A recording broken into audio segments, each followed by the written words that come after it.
वालेकुम वालेकुम सलाम सलाम सर। सर। हाँ जी, कैसे हैं आप लोग?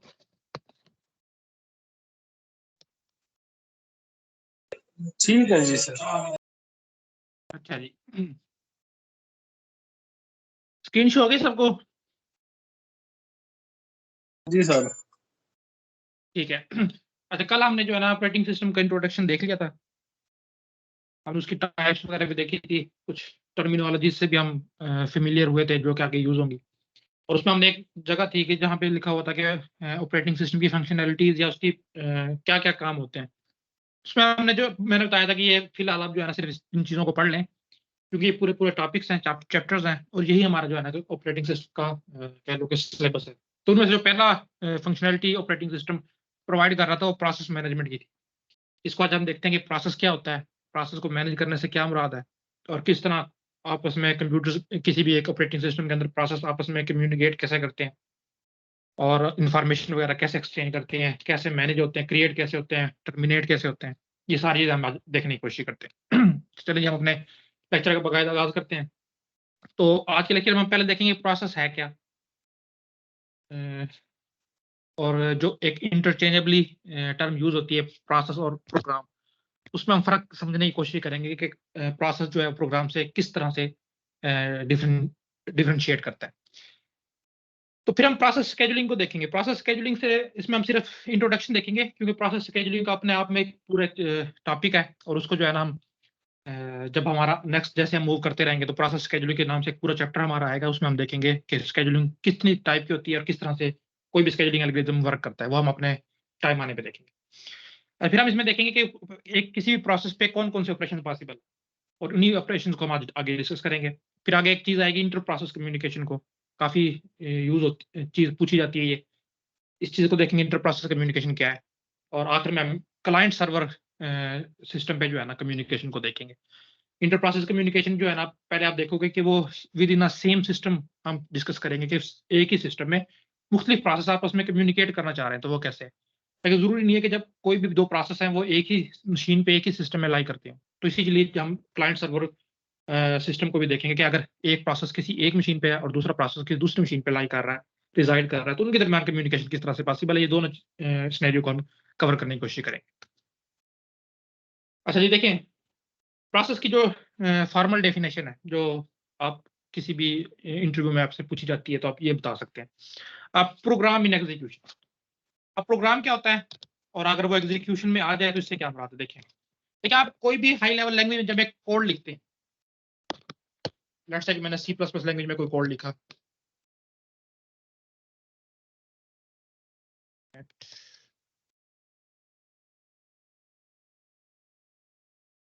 लेट्स से कि ये पे कोई भी एक मैं डमी सा प्रोग्राम बना लेता हूँ। मैंने लेट्स से कोई प्रोग्राम लिखा ये, और उसके बाद जो है ना मैंने इसको कंपाइल कर लिया। कंपाइल करने से क्या मुराद है कि इसको आप मशीन कोड में तब्दील कर दोगे, या कि ऑब्जेक्ट कोड कह लो, ऑब्जेक्ट कोड में आपने इसको कन्वर्ट कर दिया 0 1 की फॉर्म में, और ये जो है ना आपकी हार्ड डिस्क में आके सेव हो जाता है। तो इस चीज को हम बोलते हैं कि एक प्रोग्राम बन गया हमारे पास, सेट ऑफ इंस्ट्रक्शन है जो किसी भी स्पेसिफिक प्रॉब्लम की सूरत में कंप्यूटर को बताएगा कि उसने क्या करना है, जो आपने खुद से राइट किया। अच्छा, ये इसको आप प्रोग्राम बोलोगे, ये पैसिव एंटिटी है, आपकी हार्ड डिस्क में रिजाइड कर रही है, वो कोई भी काम नहीं कर रही, सिर्फ पढ़ी। जैसे कोई भी आप फाइल देख लो, आपकी कोई भी गेम है, कोई भी सॉफ्टवेयर है, टाइपिंग है, कोई वर्ड है, एक्सेल है, जब जिसपे आप काम नहीं कर रहे, वो मौजूद है आपकी हार्ड डिस्क में पड़ा है, उसको हम बोलते हैं ये प्रोग्राम है। जैसे ही आप उस पर डबल क्लिक करते हो, कैसे करते हो, आप लोकेट करते हो .exe फाइल को। exe से मुराद है एग्जीक्यूटेबल। इस एक्सटेंशन की फाइल होती है एक, जो भी डायरेक्टरी कोई प्रोग्राम क्रिएट करते हैं उसमें एक या दो फाइल ऐसी होती है जो एग्जीक्यूटेबल होती है, जिसकी एक्सटेंशन .exe होती है। आप उस पर क्लिक करते हो, डबल क्लिक करते हो, तो वो क्या होता है कि लोड हो जाता है मेमोरी। ये कल भी हमने देखा था कि कोई भी प्रोग्राम हार्ड डिस्क से पहले मेमोरी, आपकी प्राइमरी मेमोरी यानी कि रैम में लोड होता है। तो जैसे ये रैम में लोड होता है, हम आगे भी जब C++ या ऑब्जेक्ट प्रोग्रामिंग के कंसेप्ट को देखेंगे, उसमें हम तसल्ली से देखेंगे कि एक डाटा सेक्शन होता है। तो आपका प्रोग्राम जो है ना, जो भी इसमें कोड लिखा होता है होगा वो 0 1 की फॉर्म में मशीन कोड होगा। लेट्स से मैं कह रहा हूँ सी लैंग्वेज कोड, वो आपकी मेमोरी के मुख्तलिफ सेक्शन बने होते हैं। डाटा सेक्शन है, स्टैक सेक्शन है, और एक हीप सेक्शन होता है। 3 सेक्शन होते हैं। वो आपका कोड जो है ना वो डाटा सेक्शन में लोड हो जाता है। उसके बाद क्या करता है, CPU यहाँ पे स्टेटमेंट लिखी होती है, वो स्टेटमेंट बाय स्टेटमेंट जो है ना उन पे वर्क करना शुरू कर देता है, जिसको आप बोलते हो कि एग्जीक्यूशन हो रही है। तो यही फर्क है, जब तक एक प्रोग्राम आपका हार्ड डिस्क में पड़ा है या set of instruction hard disk में पड़ी है एग्जीक्यूटेबल फाइल की फॉर्मेट में, वो एक प्रोग्राम है। जैसे आप डबल क्लिक करके उसको मेमोरी में लोड कर लेते हो और उसको प्रोसेस मिल गया, प्रोसेसर मिल गया, सीपीयू मिल गया, और उसने सीपीयू ने उस पर एग्जीक्यूशन स्टार्ट कर दी, तब एक प्रोग्राम जो है वो एक प्रोसेस में कन्वर्ट हो जाता है। तो ये यहाँ पे लिखा हुआ है कि अ प्रोग्राम इन एग्जीक्यूशन। बहुत दफा एमसीक्यूज में और इंटरव्यू में पूछा जाता है कि प्रोग्राम और प्रोसेस में क्या डिफरेंस है। तो यही डिफरेंस है कि प्रोग्राम जो है वो पैसिव एंटिटी है, उस पर कोई काम नहीं हो रहा, सिंपली जो है ना वो रिजाइड कर रही है। जबकि वही चीज जब रैम में लोड हो गई और सीपीयू ने उस पर काम करना स्टार्ट कर दिया, तो हम उस चीज को बोलते हैं कि प्रोसेस है। तो हमें एक चीज का पता चल गया कि एक प्रोग्राम एंटिटी है ना, लेट्स से कि मैंने एक प्रोग्राम बनाया हुआ है माई फंक्शन के नाम से और उसको सी ड्राइव में कहीं पे सेव किया हुआ है, उससे मैं मल्टीपल प्रोसेस बना सकता हूँ। एक दफा मैंने डॉट एक्सी फाइल पे क्लिक किया तो एक जो है ना प्रोसेस रैम में आ गया, सीपीयू ने काम करना शुरू कर दिया। सेम एक्सी फाइल को मैंने डबल क्लिक अगेन किया तो उससे एक और प्रोसेस बन गया। यानी कि अगर प्रोग्राम आपके पास एक है, उसी एक प्रोग्राम से आप मल्टीपल प्रोसेस क्रिएट कर सकते हो जो बिल्कुल आइडेंटिकल होंगे, बस उनकी एड्रेस स्पेस अलग होगी। एड्रेस स्पेस से मुराद है कि वो मेमोरी में अलग अलग जगह पे लोड हुए होंगे। एक प्रोग्राम से मल्टीपल प्रोसेस क्रिएट किए जाना पॉसिबल है। तो एक हमारी चीज हमें पता चल गई कि प्रोग्राम इन एग्जीक्यूशन जो है वो प्रोसेस कहलाता है। दूसरा एक्टिव एंटिटी है, यानी कि जिसपे करंटली सीपीयू वर्क कर रहा है। अगर नहीं कर रहा तो वो पैसिव एंटिटी है और उसको हम प्रोग्राम बोलेंगे, लेकिन उस पर अगर सीपीयू ने वर्क करना शुरू कर दिया तो हम उसको एक्टिव एंटिटी बोलेंगे। The smallest unit of work, unit of work से क्या हम जैसे आप अपने सेल को डिफाइन करते हो, ह्यूमन सेल को, कि वो सबसे छोटा से छोटा यूनिट है जिससे बॉडी मिलके बनती है। तो हम जो कंप्यूटर में काम हो रहे होते हैं उसका जो सबसे छोटा यूनिट है उसको हम डिफाइन करते हैं, वो प्रोसेस है। यानी कि प्रोसेस ये बताता है कि छोटे छोटे प्रोसेस मिलके कंप्यूटर के सारे काम जितने भी हो रहे हैं वो उनको चला रहा है, यानी स्मॉलेस्ट यूनिट ऑफ वर्क है। इसको अभी तक यही समझो कि स्मॉलेस्ट यूनिट ऑफ वर्क है। हमने इसको मजीद डिवाइड कर दिया, वो हम थ्रेड्स में देखेंगे, लेकिन फिलहाल आप ये समझो कि इससे छोटा यूनिट जो है ना वर्क का पॉसिबल नहीं है। ये कम से कम कोई भी एक काम करने के लिए जो है ना सीपीयू को बताता है कि आपने कोई भी काम कैसे करना। अच्छा, इंडिविजुअली शेड्यूलेबल बाई या स्केड्यूलेबल बाई ओएस। प्रोसेस एक ऐसी एंटिटी है जो जिसको ऑपरेटिंग सिस्टम इंडिविजुअली स्केड्यूल करता है, यानी कि उसको एक अलग एंटिटी समझेगा, उसको वो बताएगा कि किस वक्त में इसको कितना सीपीयू या कौन से रिसोर्सेज कब कब दरकार होंगे। जब हम थ्रेड्स का देखेंगे कि उसकी स्केड्यूलिंग जो है ना वो थोड़ी सी डिफरेंट है। तो प्रोसेस एक वो कम से कम एंटिटी है जिसको सीपीयू या ऑपरेटिंग सिस्टम अलग से स्केड्यूल कर सकता है कि इस किस टाइम में मैंने इसको कितने रिसोर्सेज और किस ऑर्डर में देने। तो ये भी हम जब स्केड्यूल देखेंगे उसको सारी सारी चीजों को समझेंगे, अभी कंफ्यूज नहीं होना आप लोगों ने। तो आपने प्रोसेस को देख लिया, तो अब इसको थोड़ा सा समराइज कर देते हैं। तो मैंने प्रोग्राम को बता दिया कि सबसे बड़ी पहचान है कि वो एग्जीक्यूटेबल फाइल होती है। स्पेसिफिकली मैं विंडोज ऑपरेटिंग सिस्टम के लिहाज से बात कर रहा हूँ कि उसकी एक्सटेंशन .exe हो। प्रोग्राम को आप ये भी बोल दे सकते हो कि सेट ऑफ इंस्ट्रक्शन। ये मैंने बताया था कि सिंपल सेट ऑफ इंस्ट्रक्शन है जो बताती है कि कोई भी काम कंप्यूटर ने कैसे करना। पैसिव एंटिटी भी आप बोल सकते हो, ये भी आ चुका है काफी एमसीक्यूज में, ठीक है जी। और इसकी पहचान ये है कि वो सेकेंडरी मेमोरी में रिजाइड करे। ये चारों चीजें हम देख चुके हैं, ये इसकी प्रोग्राम की जो है ना समराइजेशन। चलिए देखें आपकी मेमोरी में जो है ना एक प्रोसेस किस तरह से अपने आप को रिप्रेजेंट करता है। कोई भी डाटा स्ट्रक्चर है या कोई भी है ना, वो उसको हमने आगे आगे जैसे हम चलेंगे हम देखेंगे कि उसके दो चीजें होती हैं। एक तो वो अपने आप को मेमोरी में जो है ना रिप्रेजेंट कैसे करता है, और दूसरा उस पर कौन कौन से ऑपरेशन पॉसिबल होते हैं। तो जिस तरह अभी आप आगे चलोगे आपको पता चलेगा कि एक प्रोसेस जो है ना उसको हम रिप्रेजेंट करते हैं पीसीबी से, यानी कि प्रोसेस कंट्रोल ब्लॉक से। और प्रोसेस कंट्रोल ब्लॉक अपने आप में एक डाटा स्ट्रक्चर है, यानी कि उसकी दो चीजें होंगी। एक तो वो अपने आप को रिप्रेजेंट कैसे करेगा और उस पर कौन कौन से एक्शन पॉसिबल होंगे, कौन कौन से ऑपरेशन परफॉर्म किए जा सकते हैं। एक तो प्रोसेस है ना वो मेमोरी में अपने आप को इस तरह से जो है ना रिप्रेजेंट करता है, यानी कि वो एक अरे की फॉर्म में अपने आप को रिप्रेजेंट करता है और उसके अंदर मुख्तलिफ उसके पार्ट्स बने होते हैं। कह लोगे ये अरे का इंडेक्स 0 है, ये 1 है, ये 2 है, ये 3 है। इस तरह हर एक उसके लिए प्रोसेस के लिए जो है एक अरे रिजर्व होती है, उसमें उस प्रोसेस से मुतालिक जितनी भी इंफॉर्मेशन होती है, अभी हम देखेंगे कौन कौन सी इंफॉर्मेशन है, वो उसके मुतालिक जो है ना इंफॉर्मेशन उसमें स्टोर की जाती है। तो देखें जी क्या क्या चीजें हो सकती है एक प्रोसेस जिनसे मिलकर बन सकता है। तो देखो एक टेक्स्ट सेक्शन होगा, ये तो हो गई होगा, जिसमें आप जैसे अभी मैंने बताया था कि डाटा सेक्शन में जब भी एक प्रोसेस लोड होता है तो उसका कोड जो है ना वो लिखा होता है जिसपे किसी भी सीपीयू ने बारी बारी जो है ना उनको एग्जीक्यूट करना होता है। तो टेक्स्ट सेक्शन तो हो गई होगा जिसमें उसका कोड लिखा होगा जो बताएगा कि ये काम आपने कैसे करना है। तो यहाँ पे आप इसको डाटा स्ट्रक्चर में देख भी सकते हो। तो एक टेक्स्ट सेक्शन जो है ना नीचे नीचे जरूरी नहीं किसी तरतीब में हो, बस ड्रा किया गया है, तो एक टेक्स्ट सेक्शन होगा किसी भी प्रोसेस का। दूसरा एक रजिस्टर काफी सारे होते हैं उसके पास, प्रोसेस के पास एक वक्त में एक प्रोसेस जो है ना मुख्तलिफ रजिस्टर को यूज कर सकता है। उसमें से हम एक दो देख लेते हैं। देखिए एक प्रोग्राम काउंटर है जिसको पीसीबी बोलते हैं। ये एक रजिस्टर है जिसमें एक एड्रेस स्टोर होता है। कौन सा एड्रेस स्टोर होता है, देखो जैसे अभी मैंने बताया था कि मुख्तलिफ इंस्ट्रक्शंस हैं। सीपीयू ने जो है ना पहली इंस्ट्रक्शन से एग्जीक्यूशन स्टार्ट कर दी, यानी कि मेन प्रोग्राम में जो भी पहले लिखी हुई थी उसका ऑब्जेक्ट कोड जो भी होगा, यहाँ से उसने स्टार्ट की। अब इसके बाद सीपीयू को ये चाहिए होता है कि मैं जैसे ही ये इंस्ट्रक्शन को एग्जीक्यूशन से खत्म करूँ ना, मुझे फौरन से पता हो कि मैंने नेक्स्ट इंस्ट्रक्शन कौन सी एग्जीक्यूट करनी है। देखो ये तो अब एक आपके पास सीक्वेंशियल फ्लो है। हो सकता है कि कोई इसमें लूप वगैरह लगी हुई हो, कोई इफ एल्स की कंडीशन लगी हुई हो सकता है कि इससे जो इमीडिएटली नीचे वाली है वो इसको एग्जीक्यूट ना करनी हो, तो इसको जो ये इसकी कोशिश होती है कि मुझे रेडिली अवेलेबल होकर इससे नेक्स्ट इंस्ट्रक्शन मैंने कौन सी एग्जीक्यूट करनी है। और इसका एड्रेस जो है ना, जो नेक्स्ट इंस्ट्रक्शन इसने एग्जीक्यूट करनी होती है वो एक रजिस्टर में सेव किया जाता है, उस रजिस्टर को हम बोलते हैं पीसी, यानी कि प्रोग्राम काउंटर। उसके बाद एक स्टैक पोर्शन है। स्टैक पोर्शन टेम्परली जितनी भी चीजें कोई भी प्रोसेस यूज कर रहा होता है आर्जी तौर पे, जैसे किसी ने उसने फंक्शन कॉल की, तो हमने आगे देखेंगे कि जैसे किसी फंक्शन को कॉल होती है तो उस फंक्शन के अंदर जितने भी पैरामीटर पास होते हैं या उसके अपने लोकल वेरिएबल्स वगैरह होते हैं, वो सारे के सारे एक स्टैक पोर्शन में क्रिएट किए जाते हैं मेमोरी के अंदर। तो ये वही स्टैक पोर्शन की बात हो रही है जिसके अंदर जितना भी टेम्पररी डेटा होगा, रिकर्जन की सूरत में देख लो, रिकर्सिव कॉल हो रही होती है, तो जाहिर है जो उसका डेटा होता है या उसका रिकॉर्ड होता है कि पिछली कॉल कौन सी थी, कहीं ना कहीं तो हमने सेव करना होता है आर्जी तौर पे। वो सारे का सारा एक प्रोसेस का जो टेम्पररी डेटा है वो हम स्टैक पोर्शन में उसके सेव करते हैं। अच्छा, इसी तरह कुछ चीजें होती हैं जो ग्लोबली, जैसे ग्लोबल वेरिएबल हम देखते हैं या स्टैटिक वेरिएबल देखते हैं जो पूरा प्रोग्राम कहीं से भी एक्सेस कर सकता है। कुछ चीजें ऐसी होती हैं, कुछ इंफॉर्मेशन, कुछ वेरिएबल्स ऐसे होते हैं, उनके लिए अलग से एक सेक्शन बनाया गया जिसको डाटा सेक्शन बोलते हैं। ये एक प्रोसेस के अंदर होता है, यहाँ पे आपको नजर आ भी रहा होगा। डाटा सेक्शन में ग्लोबल वेरिएबल्स या स्टैटिक वेरिएबल्स वगैरह को सेव किया जाता है।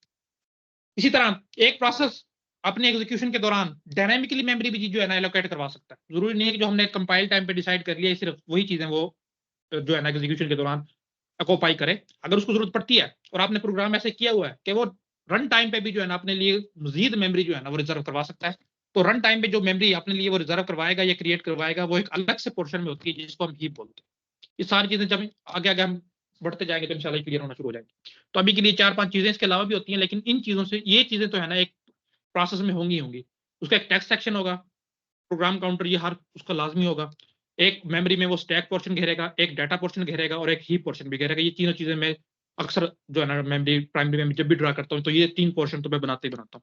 कोई भी प्रोसेस है वो ये 3 पोर्शन तो लेता ही लेता है। आज हमने 2 नई चीजें देखी हैं, एक टेक्स्ट सेक्शन और प्रोग्राम काउंटर। अच्छा, ये आगे बढ़ने से पहले, पीसीबी को समझने से पहले हम कुछ चीजें पहले पढ़ लेते हैं, क्योंकि पीसीबी में ये चीजें सेव या इसका कह लो कि इंफॉर्मेशन इसी तरह की इंफॉर्मेशन सेव की जाती है। तो पहले जो हमारा आज का मेन टॉपिक है वो है प्रोसेस स्टेट। तो एक प्रोसेस है वो अपने लाइफ टाइम के दौरान जो है ना वो मुख्तलिफ स्टेट से गुजरता है। बस यही नहीं है कि वो क्रिएट हुआ, उसने अपना काम किया और वो टर्मिनेट हो गया, नहीं, बीच में कुछ कंडीशन, कुछ स्टेट्स हमारे पास होती है जिसको हम आर्थिक तौर पे प्रोसेस उन स्टेट में जा सकता है। जरूरी नहीं कि सारे प्रोसेस जाए, लेकिन जा सकते हैं। तो 5 हमारे पास मेन स्टेट है। मैं आपको आज 1-2 और बताऊंगा जो कि पॉसिबल होती हैं, लेकिन मेनली जो है ना हम इन्हीं 5 स्टेट्स के बारे में पढ़ते हैं और इन्हीं के बारे में जो है ना आपको कम से कम पता होना चाहिए। ये भी पूछा जा चुका है मुझसे, जो मेरा पहला इंटरव्यू था इंस्ट्रक्टर, कंप्यूटर इंस्ट्रक्टर का स्पेशल एजुकेशन डिपार्टमेंट में, 2017 की बात है।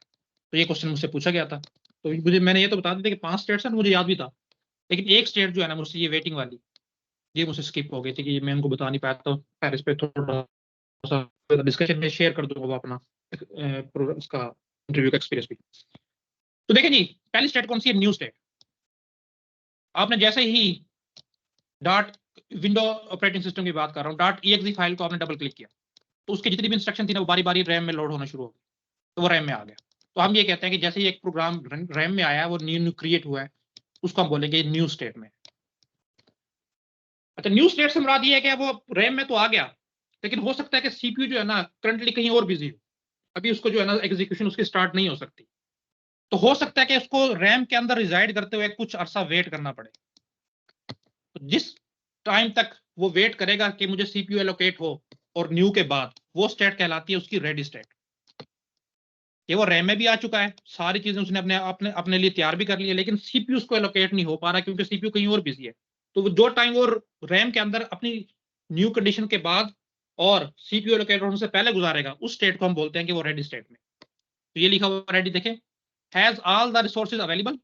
सीपीयू के अलावा उसको जितने भी रिसोर्सेज चाहिए थे उसने सारे ऑक्यूपाई कर लिए हैं। लेट्स से के हार्ड डिस्क से कुछ डाटा चाहिए होगा, आईओ डिवाइसेस में कुछ चाहिए होगा, या कोई भी उसको प्रिंटर चाहिए, स्कैनर चाहिए, कुछ भी रिसोर्सेज था उसने वो ऑक्यूपाई या कह लो कर लिए हैं। that it needs to run, but the CPU is not currently working on the process instruction. इस process की instruction पे अभी CPU ने work start नहीं किया, कोई भी वजह हो सकती है। अभी हम ये मान के चलते हैं कि CPU किसी और process पे work कर रहा है, तो इस condition को या इस state को हम बोलेंगे process की ready state। इसके बाद जाहिर है एक डेफिनेट या pre defined number of time waiting time के लिए वो वेट करेगा, अल्टीमेटली उसको सीपीयू एलोकेट हो जाएगा। जैसे ही उसको सीपीयू एलोकेट होगा, वो अपनी फर्स्ट इंस्ट्रक्शन जो है ना एग्जीक्यूट करना स्टार्ट कर देगा। तो उस वक्त जैसे ही वो फर्स्ट इंस्ट्रक्शन पे काम करना शुरू करेगा, तो तब वो रनिंग स्टेट रेडी स्टेट से रनिंग स्टेट में आ जाएगा। CPU is working on the process instruction, CPU ने काम करना शुरू कर दिया। अच्छा, अब जरूरी नहीं है कि सीपीयू को एक दफा आप किसी प्रोसेस को मिल गया तो वो सारे का सारा काम जो है प्रोसेस का खत्म करे। हो सकता है कि इस प्रोसेस को जो है ना अभी यूजर से कोई इनपुट चाहिए। लेट्स से कि मैंने प्रोग्राम बनाया था कि बीच में आगे यूजर से पूछेगा कि आप अगर यहाँ पे यस एंटर करोगे तब मैं आगे कंटिन्यू करूंगा, वगैरह जो है मैं टर्मिनेट कर जाऊंगा, या नो करोगे तो मैं कुछ और काम करूंगा। अब वो मुझसे जो है ना इनपुट लेना चाह रहा है, यानी कि कोई इनपुट डिवाइस से उसे डाटा रीड करना है। कीबोर्ड ले लो, मैं कीबोर्ड की एग्जांपल ले लेता हूँ। तो जब तक मैं उसको एंटर नहीं करूंगा तो वो आगे नहीं जा सकता, क्योंकि उसकी प्रोग्रामिंग ऐसी हुई है। तो अगर कोई ऐसी कंडीशन आ जाती है जिसमें उसको किसी इनपुट या आउटपुट डिवाइस से कोई डाटा रीड करना हो किसी प्रोसेस को, तो जाहिर बात है यहाँ पे सीपीयू को जो है ना वेट करना पड़ेगा, क्योंकि जब तक वो डाटा नहीं आएगा सीपीयू आगे काम नहीं करेगा। तो हमने अपने सीपीयू को ऐसे जो है ना कह लो कि बनाया होता है कि जैसे ही किसी भी प्रोसेस को इनपुट मशीन से, इनपुट डिवाइस से या आउटपुट डिवाइस से कोई डाटा रीड करने की जरूरत पड़े, तो उस प्रोसेस पे वो अपनी वर्किंग जो है ना स्टॉप कर देता है और रैम में देखता है कि क्या कोई और प्रोसेस अवेलेबल है जो वेट कर रहा है, जो अपनी रेडी स्टेट में है। अगर तो होगा तो सीपीयू उस पर स्विच कर जाए, और ये जो प्रोसेस जिसको इनपुट या आउटपुट डिवाइस से डाटा रीड करने की जरूरत थी, इसको एक नई स्टेट में डाल दिया जाता है जिसको बोलते हैं वेटिंग स्टेट। चौथी स्टेट हमने पढ़ी कि वेटिंग स्टेट, एक अपना वो नॉर्मल काम परफॉर्म कर रहा था लेकिन बीच में उसको किसी इनपुट या आउटपुट डिवाइस से डाटा रीड करने की जरूरत पड़ गई है, तो हमने उसको कहा कि अभी आप जो है ना एक नई स्टेट में चले जाओ, ताकि जब आप वहां से डाटा रीड कर लो तब जो है ना मैं आप पे अगेन काम करूंगा। तो वेटिंग स्टेट से देखो, जैसे ही उसने कोई जो भी रिक्वायर्ड डाटा था उसको मिल गया, तो वो कभी भी अगेन रनिंग स्टेट में नहीं जाएगा, क्योंकि हो सकता है कि सीपीयू किसी और पे काम कर रहा हो। अब ये सीपीयू को तो मजबूर नहीं कर सकता कि आप उसको छोड़ो मुझे लो। तो वेटिंग से हमेशा कोई भी प्रोसेस है वो अगेन रेडी स्टेट में जाता है कि मैंने वो बाकी रिसोर्सेज भी अब मुझे जो है ना हासिल हो गए हैं, लेकिन अभी भी मैं सीपीयू को वेट कर रहा हूँ। सीपीयू मिल गया तो रेडी से अगेन वो रनिंग में जाएगा, और जब तक नहीं मिलेगा सीपीयू वो रेडी स्टेट में रहेगा। तो वेटिंग से कभी भी कोई प्रोसेस डायरेक्ट रनिंग स्टेट में नहीं जाता। वेटिंग से अगेन जब उसको सारे रिसोर्सेज मिल जाते हैं, उसके बाद वो अगेन आपने आपको एलिजिबल बताता है कि हाँ अब मेरे पास चीज आ गई है, अब मैं रेडी हूँ कि मुझ पर जो है ना अगेन काम स्टार्ट किया जाए। तो वो हमेशा वेटिंग से रेडी स्टेट में आएगा। और उसके बाद जाहिर एक लिमिटेड नंबर ऑफ इंस्ट्रक्शन होती है किसी भी प्रोसेस में। जब एक सीपीयू जो है तमाम की तमाम इंस्ट्रक्शन को एग्जीक्यूट कर लेता है, लास्ट इंस्ट्रक्शन को जैसे एग्जीक्यूट करता है, जाहिर आपको एक इंस्ट्रक्शन नहीं बची होती, तो तब जो है ना उस पर एग्जीक्यूशन खत्म हो जाती है। तो इस स्टेट में हम बोलते हैं कि प्रोसेस ने जो है ना अपने आप को फिनिश कर लिया, टर्मिनेट हो। तो ये नॉर्मली भी हो सकता है, नॉर्मली भी हो सकता है, इसको भी हम देखेंगे कि एक प्रोसेस कैसे टर्मिनेट होता है। तो ये 5 स्टेट्स थी। तो इसके बीच में मैंने बताया था कि आपको मैं एक दो और स्टेट के बारे में बताऊंगा। अच्छा, एक स्टेट हमारे पास होती है सस्पेंडेड रेडी के नाम से। देखो रैम जो है ना आपकी लिमिटेड होती है। अब उसमें प्रोसेस आए जा रहे हैं और अपने आप को बता रहे हैं कि मैं रेडी हूं कि मुझे जो है ना सीपीयू एलोकेट किया जाए। लेकिन जाहिर है सीपीयू के कोई का कार कोई ना कोई स्केड्यूलिंग होगी। जब तक किसी भी प्रोसेस की बारी नहीं आएगी, वो जाहिर है रैम के अंदर ही रिजाइड करता रहेगा। तो इसी तरह लेट्स है कि मेरे पास एक लिमिटेड रैम है, उसमें एक वक्त में जो है ना 10 प्रोसेस आ सकते हैं। तो 10 के 10 जो है ना आ गए। अब 11वां प्रोसेस आएगा, वो कहेगा यार मैंने जो है ना इसमें आना है। हो सकता है किसी इसमें से जो है ना 11वें की प्रायोरिटी हाई हो, तो हम क्या, हमारे पास मुख्तलिफ तरीके वहां आगे पढ़ेंगे। तो मैंने क्या कहा यार इसमें से एक रिमूव किया और उस 11वें को जगह दे दी। अभी रेडी की बात हो रही है, या अभी मैंने 11वें को कहा कि नहीं भाई 10 के 10 फिल है, आपको जगह नहीं मिल सकती। तो एक और स्टेट हमने बनाई होती है, एक और क्यू कह लो कि उसमें बनाई होती है, जिसमें अगर रेडी क्यू आपकी फुल हो जाए तो टेम्पररी जो है ना प्रोसेस को उस क्यू में जो है ना आप मूव करते हो। अभी क्यू को हम आगे पढ़ेंगे, क्लियर हो जाएगा। तो ऐसे को बोलते हैं सस्पेंडेड रेडी। रेडी है लेकिन क्योंकि जगह नहीं मिल सकी उसको रैम में, तो इसलिए हमने उसको सस्पेंड कर दिया। तो ये प्रोसेस की स्टेट कहलाती है सस्पेंडेड रेडी। कभी आपको सुनने को मिल जाए तो कंफ्यूजन होने, इसलिए मैंने बता दिया। इस तरह की होती है सस्पेंडेड ब्लॉक। ब्लॉकिंग कहते हैं जब किसी भी प्रोसेस को वेटिंग स्टेट में जाता है, वो इनपुट आउटपुट डिवाइस से जो है ना डाटा वगैरह रीड करने के लिए। तो इसी तरह बिल्कुल जाहिर है कि इनपुट आउटपुट क्यू भी होती है जिसमें वो सारे प्रोसेस वेट कर रहे होते हैं कि हमें जो है ना इनपुट आउटपुट डिवाइस से डाटा मिले। तो लेट्स से इसमें मेरे पास एक वक्त पे 4-5 प्रोसेस आ सकते थे और छठे प्रोसेसर ने भी रिक्वेस्ट की तो उसके मुझे इनपुट आउटपुट मशीन से कोई डाटा रीड करना है तो उसको मैंने इसमें डालना चाहा, तो ये ऑलरेडी जो है ना फिल थी। तो इसी तरह इसके बैकअप के तौर पर जो है ना मैंने एक अलग से क्यू बनाई होती है, उसको हम बोलते हैं सस्पेंडेड ब्लॉक क्यू। तो तब उस प्रोसेस को जो है ना इसमें मूव कर दिया जाता है। तो जैसे ही इस क्यू में जगह बनेगी तो सस्पेंडेड ब्लॉक से अगेन वो वेटिंग क्यू में आ जाएगा, और बिल्कुल इसी तरह जब यहाँ पे जगह बनेगी तो सस्पेंडेड रेडी से वो रेडी क्यू में आ जाएगा प्रोसेस। तो ये 2 टर्म्स हैं, इसे कभी आ जाए तो याद रखनी है। वैसे ये 5 स्टेट्स ही आपको कम से कम पता होना चाहिए। तो ये थोड़ी सी सस्पेंडेड ब्लॉक, जी बताई तो है सस्पेंडेड ब्लॉक, ये दोबारा बता दें। मैंने कहा देखो अगर कोई प्रोसेस जो है ना आपका आईओ की रिक्वेस्ट करता है तो हम इसको आईओ क्यू में डाल देते हैं। हो सकता है कि ऑलरेडी कोई प्रोसेस मौजूद हो जो कि इनपुट आउटपुट डिवाइस की जो है ना जिन्होंने रिक्वेस्ट की हुई हो, तो जाहिर है इसकी भी महदूद एक कैपेसिटी है कि इस क्यू में कितने प्रोसेस आ सकते हैं। लेकिन एक और 2-4 और प्रोसेस ऐसे आ गए हैं जिनको आईओ की अभी है जरूरत है, तो इस क्यू में मैं उनको नहीं डाल सकता। तो इसके बैकअप के तौर पर मैंने एक अलग से क्यू बनाई होती है। जब प्रोसेस उस बैकअप क्यू में चला जाता है तब उसको हम बोलते हैं कि सस्पेंडेड ब्लॉक हो गया। वेटिंग क्यू फुल हो गई थी आपकी, वेटिंग क्यू के बजाय फिर आपने उसको एक नई क्यू में डाल दिया जिसको आप बोलोगे सस्पेंडेड ब्लॉक। सर ये जो सस्पेंडेड रेडी है, सस्पेंडेड ब्लॉक क्यू है, ये इसमें प्रोसेस मेन मेमोरी के अंदर होता है या फिर आपने जैसे कहा कि मेन मेमोरी फुल हो जाती है रैम, तो ये फिर प्रोसेस इस टाइम पे ये कहाँ पे होगा, क्योंकि मेन मेमोरी तो फुल है। फाइल सिस्टम के अलावा जो है ना एक सेकेंडरी मेमोरी का पोर्शन होता है फाइल सिस्टम, उसमें फाइल सेव नहीं हो सकती, उसको सिर्फ हमने ऑपरेटिंग सिस्टम के काम के लिए जो है ना रिजर्व रखा होता है, उसमें ये सारी चीजें बनती है। अभी आप स्वैपिंग पढ़ोगे आपको समझ आएगी कि कौन सा पोर्शन। ठीक हो गया। अच्छी देखें, प्रोसेस को क्रिएट किया, वो न्यू स्टेट में आ गया, न्यू स्टेट से उसको सीपीयू मिल गया, इसको एडमिटेड बोला मैंने, तो वो न्यू स्टेट से जो है ना स्विच कर गया रेडी स्टेट। अब रेडी स्टेट में आपके पास जो है ना 3-4 पॉसिबिलिटीज है, नहीं रेडी नहीं सॉरी रेडी में तो एक ही पॉसिबिलिटी है। रेडी से बाद उसको सीपीयू मिलना है, सीपीयू मिला तो वो रेडी से रनिंग स्टेट में आ गया। अब रनिंग स्टेट में आके उसके पास 3-4 फ्लो हो सकते हैं। एक तो ये कि वो अपना सारे के सारे एग्जीक्यूशन कंप्लीट करे और एग्जिट हो जाए, नॉर्मल जो इसका है जिसको हम मान के चलते हैं। दूसरा ये है कि किसी वजह से प्रोसेस इंटरप्ट हो गया। इंटरप्ट कैसे हो सकता है, लेट्स से कि वो काम कर रहा था सीपीयू पे, एक हायर प्रायोरिटी प्रोसेस आ गया, या स्केड्यूलिंग एल्गोरिथम के तहत उसको हमने कोई टाइम दिया हुआ था लेट्स से कि 2 मिलीसेकंड, अब उसको 2 मिलीसेकंड का जो टाइम फ्रेम है वो एक्सपायर हो गया। तो इस तरह की कोई भी सिनेरियो बन सकता है। तो तब क्या करेंगे हम, जाहिर उसकी एग्जीक्यूशन तो खत्म नहीं हुई अभी, उसको हमने बाद में भी सीपीयू तो देना पड़ेगा, लेकिन अभी क्योंकि सीपीयू किसी और प्रोसेस पे शिफ्ट करना है तो वो रनिंग से जो है ना रेडी स्टेट में अगेन मूव कर जाएगा। ठीक है जी, 2 हमने पॉसिबिलिटीज देख ली। और तीसरी क्या हो सकती है कि वो रनिंग में था, लेट्स से उसको किसी आई इनपुट या आउटपुट डिवाइस से जो है ना डाटा रीड करने की या राइट करने की जरूरत पड़ गई, जैसे हमें पता है कि हम इसको वेटिंग क्यू में डाल देंगे।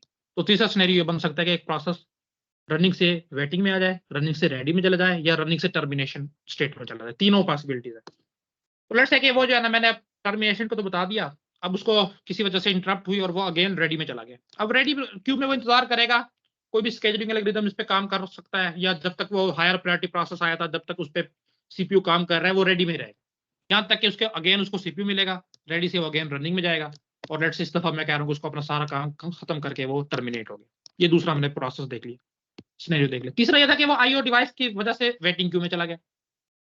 अब वो जब तक वेट करेगा जब तक इनपुट या आउटपुट डिवाइस उसको डाटा नहीं मिलता, लेट्स से कि उसको डाटा मिल गया। अब मैंने बताया था कि वेटिंग से अगेन वो कभी भी रनिंग में नहीं जा सकता, वेटिंग से अगेन वो अब रेडी में गया। अब उसने अपने आप को डिक्लेयर किया कि मेरे पास जो डाटा जिस वजह से मैं वेटिंग में गया था मैंने एक्वायर कर लिया है, अब मुझे सीपीयू दिया जाए ताकि मैं अपना बाकी काम करूं। तो यहाँ पे वो कुछ टाइम के लिए वेट करेगा जब तक इसकी बारी नहीं आ जाती, जब इसकी बारी आएगी अगेन इसको सीपीयू मिलेगा, ये रनिंग स्टेट में आ जाएगा, और इस दफा लेट्स से मैं कहता हूँ कि इसने अपना सारा काम खत्म किया और ये टर्मिनेट हो गया। तो ये 3-4 मुख्तलिफ आपके पास पॉसिबिलिटीज हैं जो एक नॉर्मल प्रोसेस के स्टेट्स पे जो है ना चेंजिंग आ सकती है। ये 5 स्टेट के बारे में मैंने बताया। अच्छा, अब क्योंकि हमारा स्टेट्स का टॉपिक कंप्लीट हो गया है तो अब हम पीसीबी को देख लेते हैं। बहुत इंपॉर्टेंट टॉपिक है इंटरव्यू के हिसाब से भी, एमसीक्यू के हिसाब से भी। पीसीबी यानी कि प्रोसेस कंट्रोल ब्लॉक, मुझसे तो तकरीबन इंटरव्यू में ये 2-3 इंटरव्यू में तो लाजमी पूछा गया। तो ये रिसेंटली जो मैंने इंटरव्यू दिया उसमें हालांकि मुझे सिर्फ 6-7 क्वेश्चन पूछे गए थे, लेकिन कंप्यूटर साइंस का जो था उसमें से एक क्वेश्चन ये भी था कि प्रोसेस कंट्रोल ब्लॉक था। उसने मुझे पूछा था कि उसकी नेचर क्या है क्या, वो सिर्फ ये पूछा। तो याद रखना कि अपना डाटा स्ट्रक्चर है ये, जैसे आप बाकी डाटा स्ट्रक्चर पढ़ते हो, अरे लिंक लिस्ट, ट्रीज, ग्राफ्स वगैरह, उसी तरह का एक डाटा स्ट्रक्चर जिसमें डाटा को स्टोर किया जाता है एफिशिएंट एक्सेस के लिए, ताकि जब उसको हम रिट्रीव करें या उस पर कुछ ऑपरेशन परफॉर्म करें तो हमें एफिशिएंसी अचीव हो सके। तो ये आपने याद रखना है कि प्रोसेस कंट्रोल ब्लॉक एक डाटा स्ट्रक्चर है। तो अभी के लिए आप सिर्फ यही याद रखो, जब हम डाटा स्ट्रक्चर के एस्पेक्ट को उठाएंगे तब हम बाकी चीजें देखेंगे कि डाटा स्ट्रक्चर पे क्या क्या चीजें पॉसिबल है, या उसको कैसे रिप्रेजेंट किया जाता है उस पर मेमोरी के अंदर कैसे इंप्लीमेंट किया जाता है। तो हमें पता चल गया कि ये डाटा स्ट्रक्चर है जी, ठीक है। दूसरी बात है कौन इसको मेंटेन करता है। ये ऑपरेटिंग सिस्टम की जिम्मेदारी है कि वो हर एक प्रोसेस के लिए एक पीसीबी को मेंटेन करेगा। अगर आपके कंप्यूटर में इस वक्त 100 प्रोसेस जो है ना वो रेडी स्टेट में है या रनिंग स्टेट में है या वेटिंग स्टेट में, तो 100 पीसीबी जो है ना आपके प्राइमरी मेमोरी में मौजूद होंगे।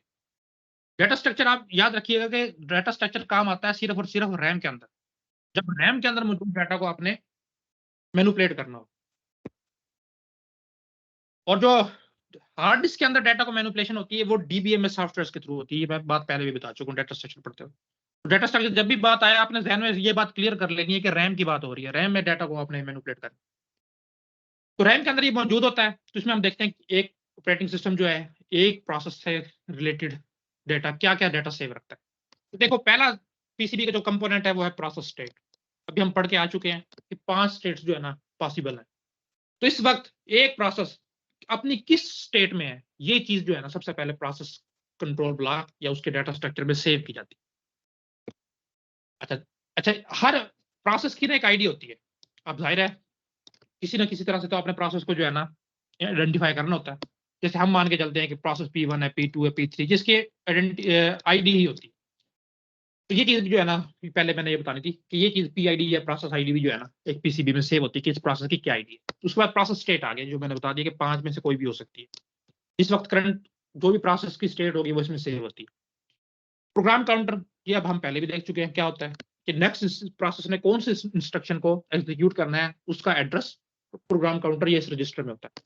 इसके अलावा काफी सारे रजिस्टर हो सकते हैं general purpose, special purpose, address register, accumulator register, stack pointer, जो एक प्रोसेस जो है ना अपने एग्जीक्यूशन के दौरान यूज कर सकता है। वो सारे के सारे सीपीयू रजिस्टर्स के बारे में इंफॉर्मेशन कि इस एक वक्त में कितने रजिस्टर को वो यूज कर रहा है, इस रजिस्टर में कौन कौन सा डाटा मौजूद है, वो सारे का सारा भी इंफॉर्मेशन पीसीबी में स्टोर की जाती है। इस तरह सीपीयू स्केड्यूलिंग इंफॉर्मेशन, ये प्रोसेस कौन सी स्केड्यूलिंग क्यू में से आपने पिक किया है।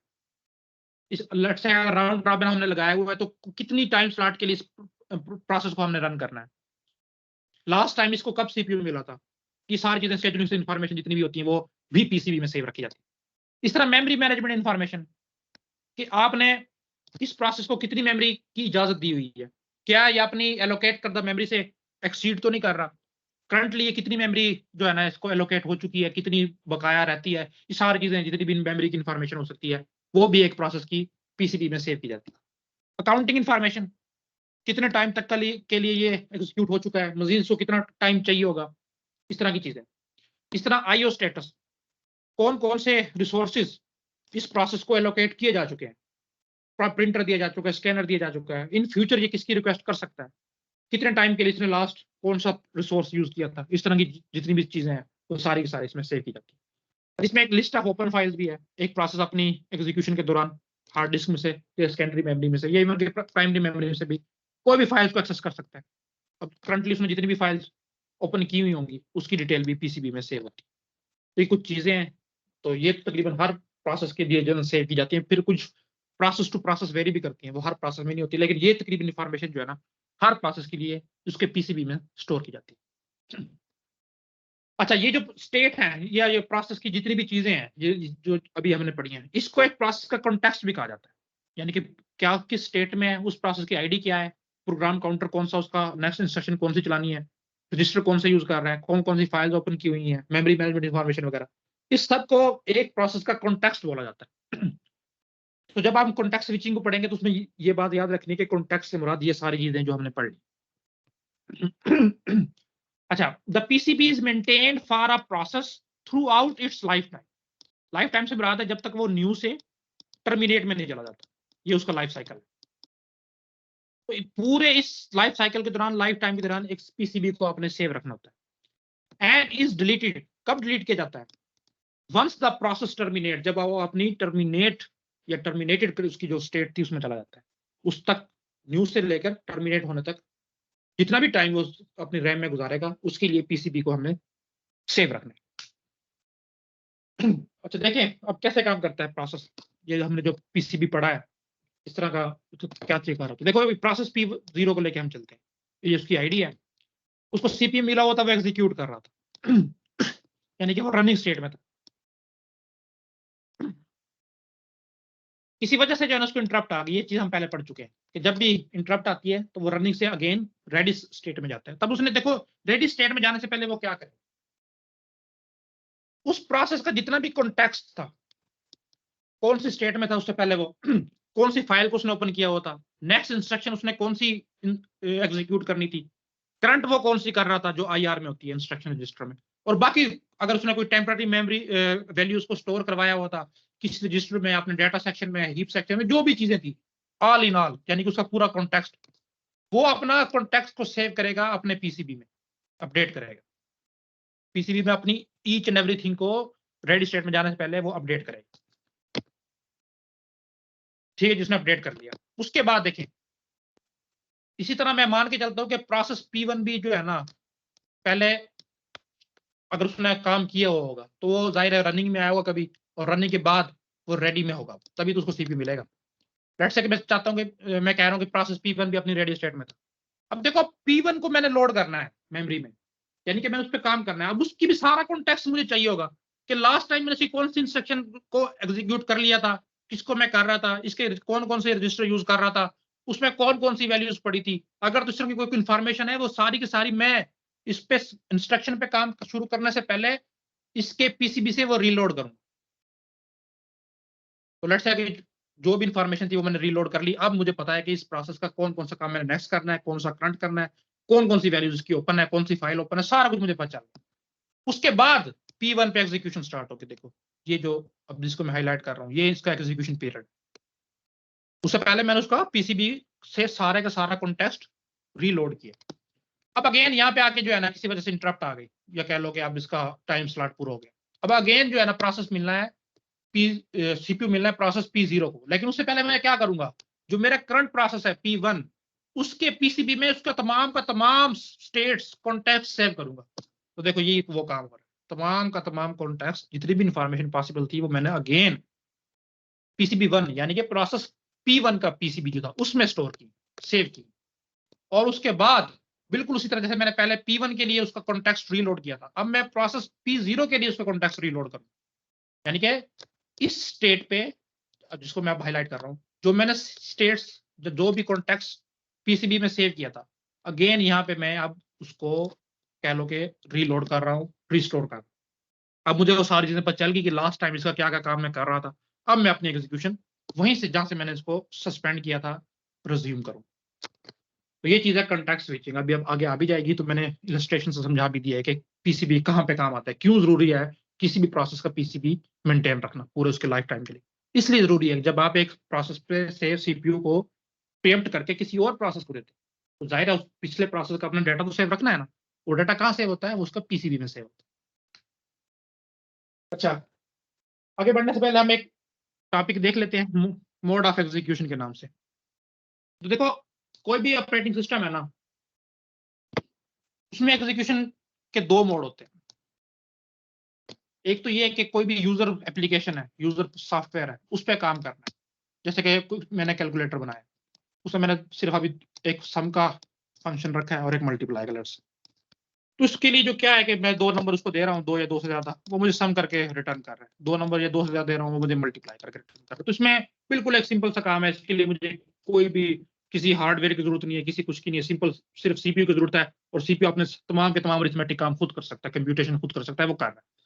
तो इस तरह की जो सिंपल सी एप्लीकेशन होती है जिसमें आपको कंप्यूटर के जो अंडरलाइंग हार्डवेयर है, उसकी जो मेमोरी की स्टेट्स है, कोई स्पेसिफिक हार्डवेयर है, प्रिंटर है, कोई इस तरह की चीजें जो आपने एक्सेस करनी है, वो एक्सेस करने की जरूरत नहीं है। तो ऐसे कंप्यूटर के लिए एक स्पेसिफिक मोड होता है जिसको हम बोलते हैं यूजर मोड, वैसे प्रोसेस के लिए सॉरी।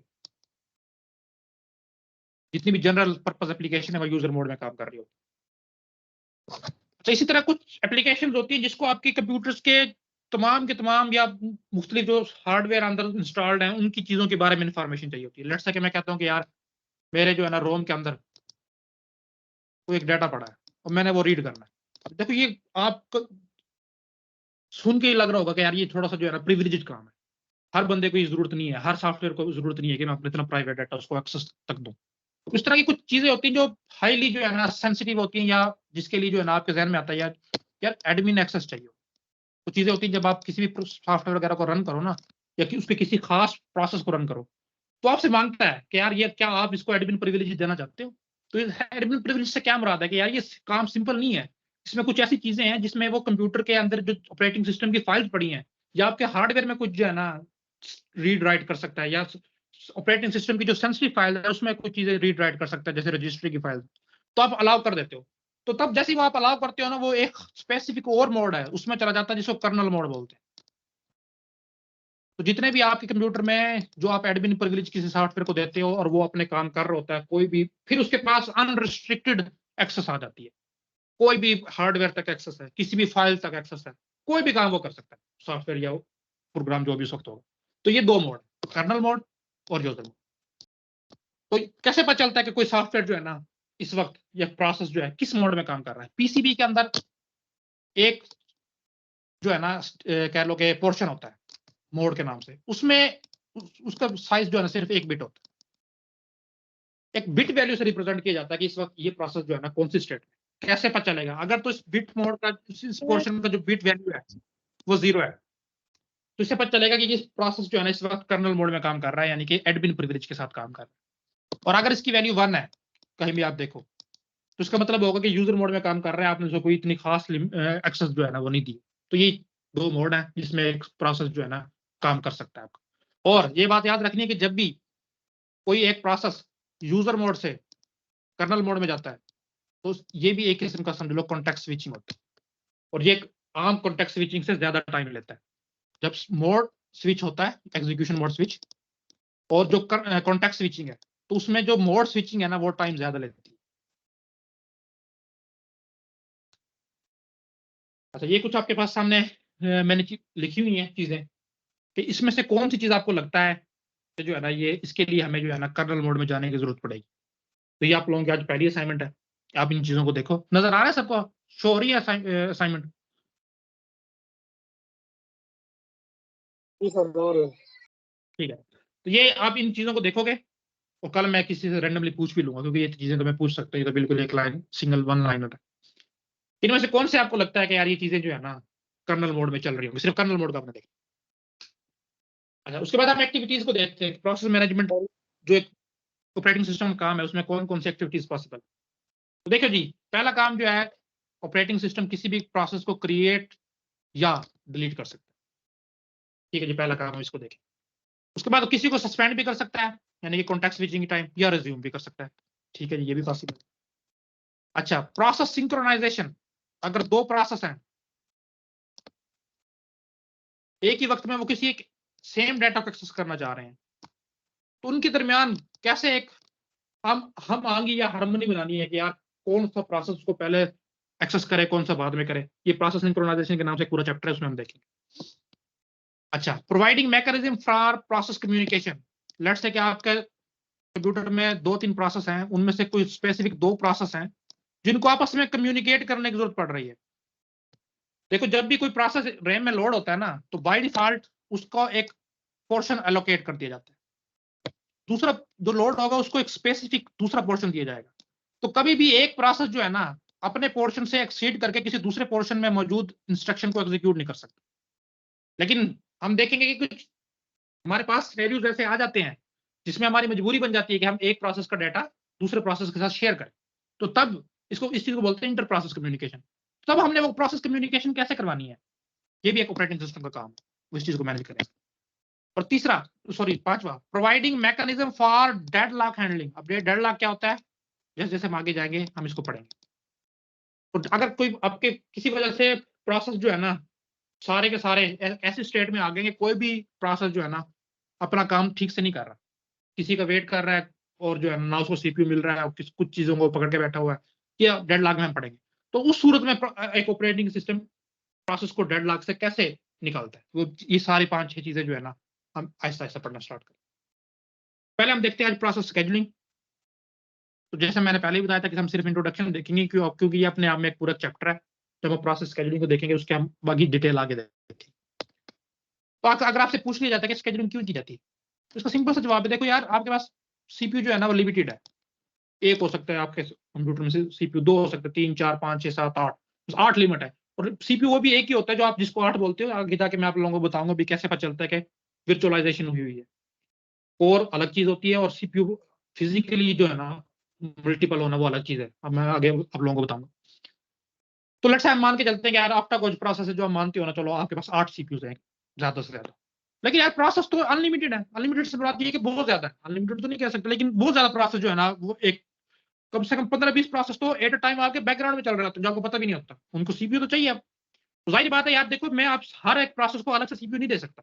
अब मैंने उनके दरमियान कोई ऐसा मैकेनिज्म बनाना है कि सारे प्रोसेस को मैं जो है ना टाइम डिवाइड करके सीपीयू दूं। तो इसी चीज को हम शेड्यूलिंग बोलते हैं कि एक प्रोसेस से जो है ना आपने सीपीयू दूसरे प्रोसेस पे शिफ्ट करना है। क्या क्राइटेरिया होगा, कब एक प्रोसेस से सीपीयू लोगे, दूसरे को दोगे, दूसरे से लेके किसी और नए को दोगे, पहले वाले को दोगे। ये सारी चीजें आपने शेड्यूलिंग में करनी होती है। और मजबूरी मैंने बता दी कि नंबर ऑफ सीपीयू हमारे पास लिमिटेड है, नंबर ऑफ प्रोसेस जो है ना वो थोड़े सॉरी काफी सारे हमारे पास ज्यादा है।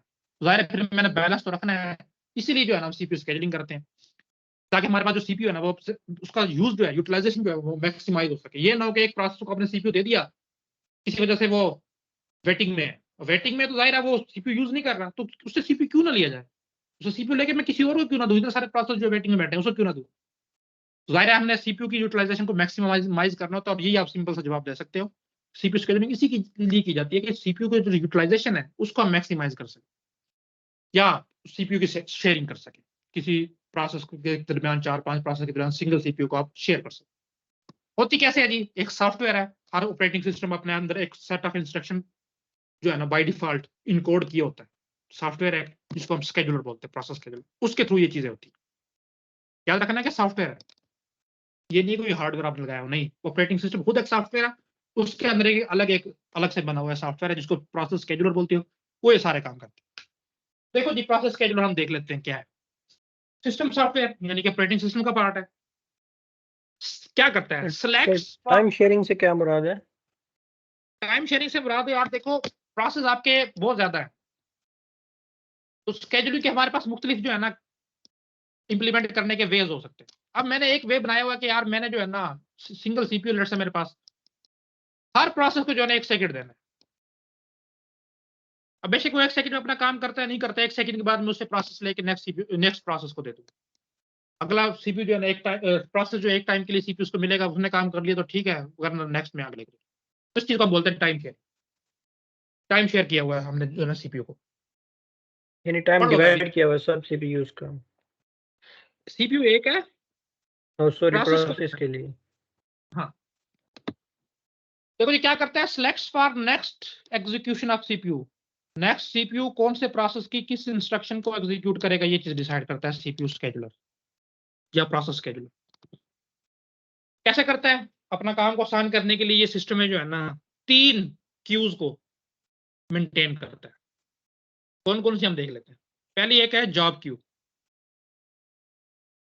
कि आपके सिस्टम में जितने भी प्रोसेस हैं वो सारे के सारे जो है ना एक क्यू में सेव होते हैं, उनके इन कॉन्टेक्स्ट वगैरह कह लो, आप उसको क्यू को बोलते हैं जॉब क्यू। जैसे ही आपने डबल क्लिक किया किसी भी प्रोसेस को तो वो जॉब क्यू में आ जाता है, ठीक है। और जॉब क्यू से फिर बारी बारी आपने, क्योंकि मैंने बताया था कि मेमोरी जो है ना आपकी लिमिटेड है, और आपकी जो रेडी क्यू है ना वो प्राइमरी मेमोरी के अंदर बनती है। तो जॉब क्यू जो है ना आपकी मेन ऐसी स्टोरेज का पोर्शन है जिसमें सारे के सारे प्रोसेस पड़े होते हैं। इसमें से फिर आपने एक एक करके उठा के जो है ना रेडी क्यू में डालना होता है, और रेडी क्यू में से एक पिक करके आपने सीपीयू देना। इस तरह से काम करता है। तो बाय डिफॉल्ट सारे के सारे प्रोसेस जिस मेमोरी पोर्शन में, जिस स्टोरेज में पड़े होते हैं उसको हम बोलते हैं जॉब क्यू। देखो as process enter the system they are put into job queue. बता दिए जैसे जितने भी प्रोसेस है यहाँ के यहाँ पड़ जाएंगे। दूसरे लफ्जों में कह सकता हूँ set of all process in the system, एक सिस्टम के अंदर जितने भी प्रोसेस हैं उसको आप बोल रहे हो जॉब क्यू। तो ठीक है जी, जॉब क्यू में मेरे सारे प्रोसेस पड़े हैं। अब लेट्स से कि पहले मेरे पास जो है ना जॉब रैम क्यू, जी ये जॉब क्यू मेन मेमोरी के अंदर बनेगा? नहीं नहीं, जॉब क्यू हमेशा सेकेंडरी मेमोरी के अंदर हो गया। ये बात मैंने बताया था ठीक। कि यार ये हाँ, फाइल सिस्टम से अलग एक पोर्शन आपने सेकेंडरी मेमोरी का सेव किया होता है। कभी भी आप अपनी हार्ड डिस्क उठा के देखो ना, लेट्स से वो 500 जीबी की है, तो आपने सोचा है यार वो मुझे 480 या 495 या 470 जीबी क्यों शो कर रही है? क्योंकि ये पोर्शन वो है उस हार्ड डिस्क का जो आपके फाइल सिस्टम के लिए अवेलेबल है, जिसमें आप अपनी फाइल्स को स्टोर करवा सकते हो। इसके अलावा कुछ चीज पोर्शन ऐसा होता है जो उसने मखसूस किया होता है, वो फिर operating system to operating system vary करता है कि एक ऑपरेटिंग सिस्टम कितना पोर्शन जो है ना उस हार्ड डिस्क में से अपने लिए रिजर्व कर रहा है। ये नहीं है कि उसने 500 जीबी लिख दी और आपको 480 जीबी मिले तो आपको यार 80 जीबी खा गए, नहीं, वो उसकी कैपेसिटी पूरी होती है, लेकिन आपके फाइल सिस्टम के लिए वो इतनी अवेलेबल है। बाकी ऑपरेटिंग सिस्टम जो भी जिसमें भी वो लगी हुई है, उसने अपने स्पेसिफिक पर्पज के लिए इसको रिजर्व रखा होता है। वो इनमें से एक पर्पज ये है कि उस जॉब क्यों बनानी होती है। और भी काम है, आगे हम पढ़ेंगे वर्चुअल मेमोरी के कंसेप्ट के दौरान। अच्छा, उसके बाद देखो रेडी क्यू। अब क्या है कि रेडी क्यू लेट्स से कि मैंने बताया था कि प्राइमरी मेमोरी के अंदर बनेगी हमेशा, तो हमने अभी देखा भी था कि इसकी लिमिटेड मेमोरी है, ये हो सकता है कि फिल हो गई है। तो जैसे ही फिल में से कोई किसी को सीपीयू मिल जाएगा या उसका काम खत्म हो जाएगा, वो इसमें से आउट होगा, तो जॉब क्यू में से मैंने जो है ना कुछ अपने प्रोसेस को सिलेक्ट करके इसमें लाना। देखो रेडी क्यू क्या है, set of all process residing in main memory, तो तमाम के तमाम प्रोसेस जो एक मेन मेमोरी के अंदर रिजाइड कर रहे हैं, एंड वेटिंग टू एग्जीक्यूट, और वेट कर रहा है कि हमें सीपीयू मिले और हम एग्जीक्यूट हों, उनको बोलते हैं हम रेडी क्यू। अच्छा, इसी तरह डिवाइस क्यू है, इसको भी हम एग्जांपल मैं वेटिंग क्यू के नाम से दे चुका हूँ। ठीक है, वो रनिंग में था, लेकिन किसी वजह से उसको किसी इनपुट या आउटपुट डिवाइस से कुछ डाटा रीड या राइट करने की जरूरत पड़ गई है, तो सीपीयू से ले लिया जाता है। लेने के बाद उसको डायरेक्ट कभी भी रेडी स्टेट में नहीं भेजा जाता, बल्कि एक अलग से क्यू मेंटेन की जाती है, उसमें उसको भेज दिया जाता है। उसको आप IO Q, device Q, waiting queue मुख्तलिफ नाम से गुजारते हो, तो मैंने यहाँ पे इसको डिवाइस क्यू के नाम से मेंशन कर दी। तो ये 3 किस्म की ऐसी क्यूज है जो स्केड्यूलर जो है ना मेंटेन करता है, और इसी के बेस पे वो फैसला करता है कि नेक्स्ट कि कौन से प्रोसेस को मैंने सीपीयू देना है। वो हम आगे देखते हैं कैसे। तो देखो जी, अब स्केड्यूलर के हम टाइप्स देखते हैं। सर जी आपने कहा कि प्रोसेस और प्रोग्राम में डिफरेंस यही है कि प्रोसेस जो है जब प्रोग्राम मेमोरी में लोड होता है तो प्रोसेस बन जाता है। अब सर ठीक जॉब है क्यू जो है हमारे पास जॉब क्यू, और हम इसे कह रहे हैं सेकेंडरी मेमोरी का एक जी पोर्शन जी है, तो ठीक अब है। इसे हम प्रोसेस भी कह रहे हैं और ये सेकेंडरी मेमोरी में भी है। देखो मैंने कहा था कि सेकेंडरी मेमोरी का कुछ ऐसा पोर्शन है जिसको आप as a primary memory use करते हो, और इसी को आप वर्चुअल ठीक मेमोरी बोलते हो।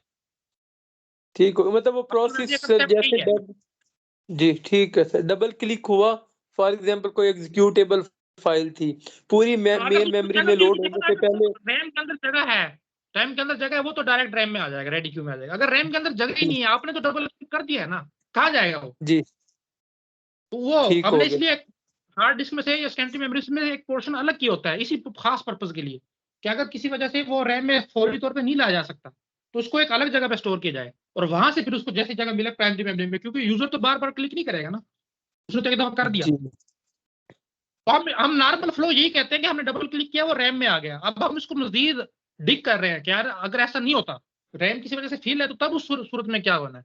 देखो हमें पढ़ाया तो यही जाता है कि यार ठीक है वो रैम में आ गया, लेकिन देखो मैंने अब सिनेरियो बताया, जरूरी नहीं है कि रैम में जगह हो अवेलेबल हो, तब तो हमने कुछ तो करना है ना ठीक उससे। हो गया, ठीक हो गया सर। ठीक है, तो देखो पहला हमारे पास स्केड्यूलर की टाइप है लॉन्ग टर्म स्केड्यूलर, जिसको हम जॉब क्यू स्केड्यूलर भी बोलते हैं। क्या करता है देखें, selects which process should brought into ready queue. Job scheduler क्यों बोल रहे हैं, क्योंकि जॉब क्यू पे काम करता है। जॉब क्यू कौन सी है, या तो सेकेंडरी मेमोरी का पोर्शन होगा या जॉब क्यू का पोर्शन होगा। उसमें से वो सिलेक्ट करेगा जैसी रैम में कोई जगह फ्री होगी कि कौन से प्रोसेस को उठा के अब मैंने रैम के अंदर लेके आना। इसी वजह से इसको दूसरा नाम इसका जॉब स्केड्यूलर भी है, क्योंकि जॉब क्यू पे काम करता है। Selects which process should be brought into ready queue, ये इसका काम हो गया। अच्छा, दूसरा जो हमारे पास है वो है शॉर्ट टर्म स्केड्यूलर। मेन जो हमारा वो यही है शॉर्ट टर्म स्केड्यूलर, इसका काम ज्यादा होता है। इसको हम बोलते हैं सीपीयू स्केड्यूलर भी। क्यों भाई, क्योंकि ये डिसाइड करता है कि सीपीयू कौन से प्रोसेस को देना है, इसलिए इसका नाम दूसरा नाम सीपीयू स्केड्यूलर भी है। देखो रेडी क्यू पे काम करेगा ये, select which process should be executed next, यानी किसको सीपीयू नेक्स्ट मिलेगा, एंड एलोकेट सीपीयू, और उसी को सीपीयू दे। तो ये हमारे पास शॉर्ट टर्म शेड्यूलर है जिसको आप सीपीयू शेड्यूलर बोलते हैं। आगे एक पॉइंट लिखा हुआ है कि sometimes the only scheduler in system, कुछ ऑपरेटिंग सिस्टम ऐसे हैं जिसके पास सिर्फ और सिर्फ एक ही शेड्यूलर होता है और वो है शॉर्ट टर्म शेड्यूलर। वही सारे काम कर रहा होता है कि इसी को सीपीयू मिलना है, इसी को जॉब क्यू से लेके आना है। तो मेन जो है ना आपके पास वो शॉर्ट टर्म शेड्यूलर है। जितने भी हम शेड्यूलिंग एल्गोरिथम पढ़ेंगे ना वो सारे के सारे शॉर्ट टर्म शेड्यूलर के थ्रू इंप्लीमेंट होते हैं। अच्छा, मेन तो हमारे पास ये दो ही हैं, लॉन्ग टर्म और शॉर्ट टर्म। एक हमारे पास मीडियम टर्म के नाम से भी आ जाता है, ज्यादातर टाइम शेयरिंग ऑपरेटिंग सिस्टम जो हमने पढ़े थे उसमें ये ज्यादा यूज होता है। देखो इसका काम क्या है, पार्ट ऑफ स्वैपिंग। स्वैपिंग क्या होता है कि रैम से जो है ना आपने कोई प्रोसेस रैम में आ चुका था सक्सेसफुली, काम हो रहा था या रेडी स्टेट में था, वो एक अलग कहानी। इसको काम इसका भी रहता था लेकिन किसी वजह से ना इसको आपने यहां से रिमूव करके अगेन जॉब क्यू में या सेकेंडरी मेमोरी में लेके जाना। क्यों लेके जाना है वो हम आगे पढ़ेंगे कि किस वजह से हम इसको अगेन मूव करते हैं। देखो ये एक ऐसा काम है जो ना तो शॉर्ट टर्म शेड्यूलर कर सकता है क्योंकि उसका काम तो है वो सीपीयू का फैसला करता है वो, और ना ये लॉन्ग टर्म कर सकता है क्योंकि वो उसका बिल्कुल उल्ट करता है, वो इसमें से उठा के इसमें लेके आता है। तो ये काम सबका उल्टा है। एक प्रोसेस जिसका अभी काम खत्म नहीं हुआ था, एग्जीक्यूट वो सक्सेसफुली नहीं हुआ था, किसी वजह से उसको हमने रैम से दोबारा सेकेंडरी मेमोरी या जॉब क्यू में मूव करना है, इसको बोलते हैं स्वैप आउट या स्वैपिंग। मैंने एग्जांपल दिए वो स्वैप आउट के दिए मैंने। स्वैप इन ये होता है कि अगेन सेकेंडरी मेमोरी से आप प्राइमरी मेमोरी में लेके आओ।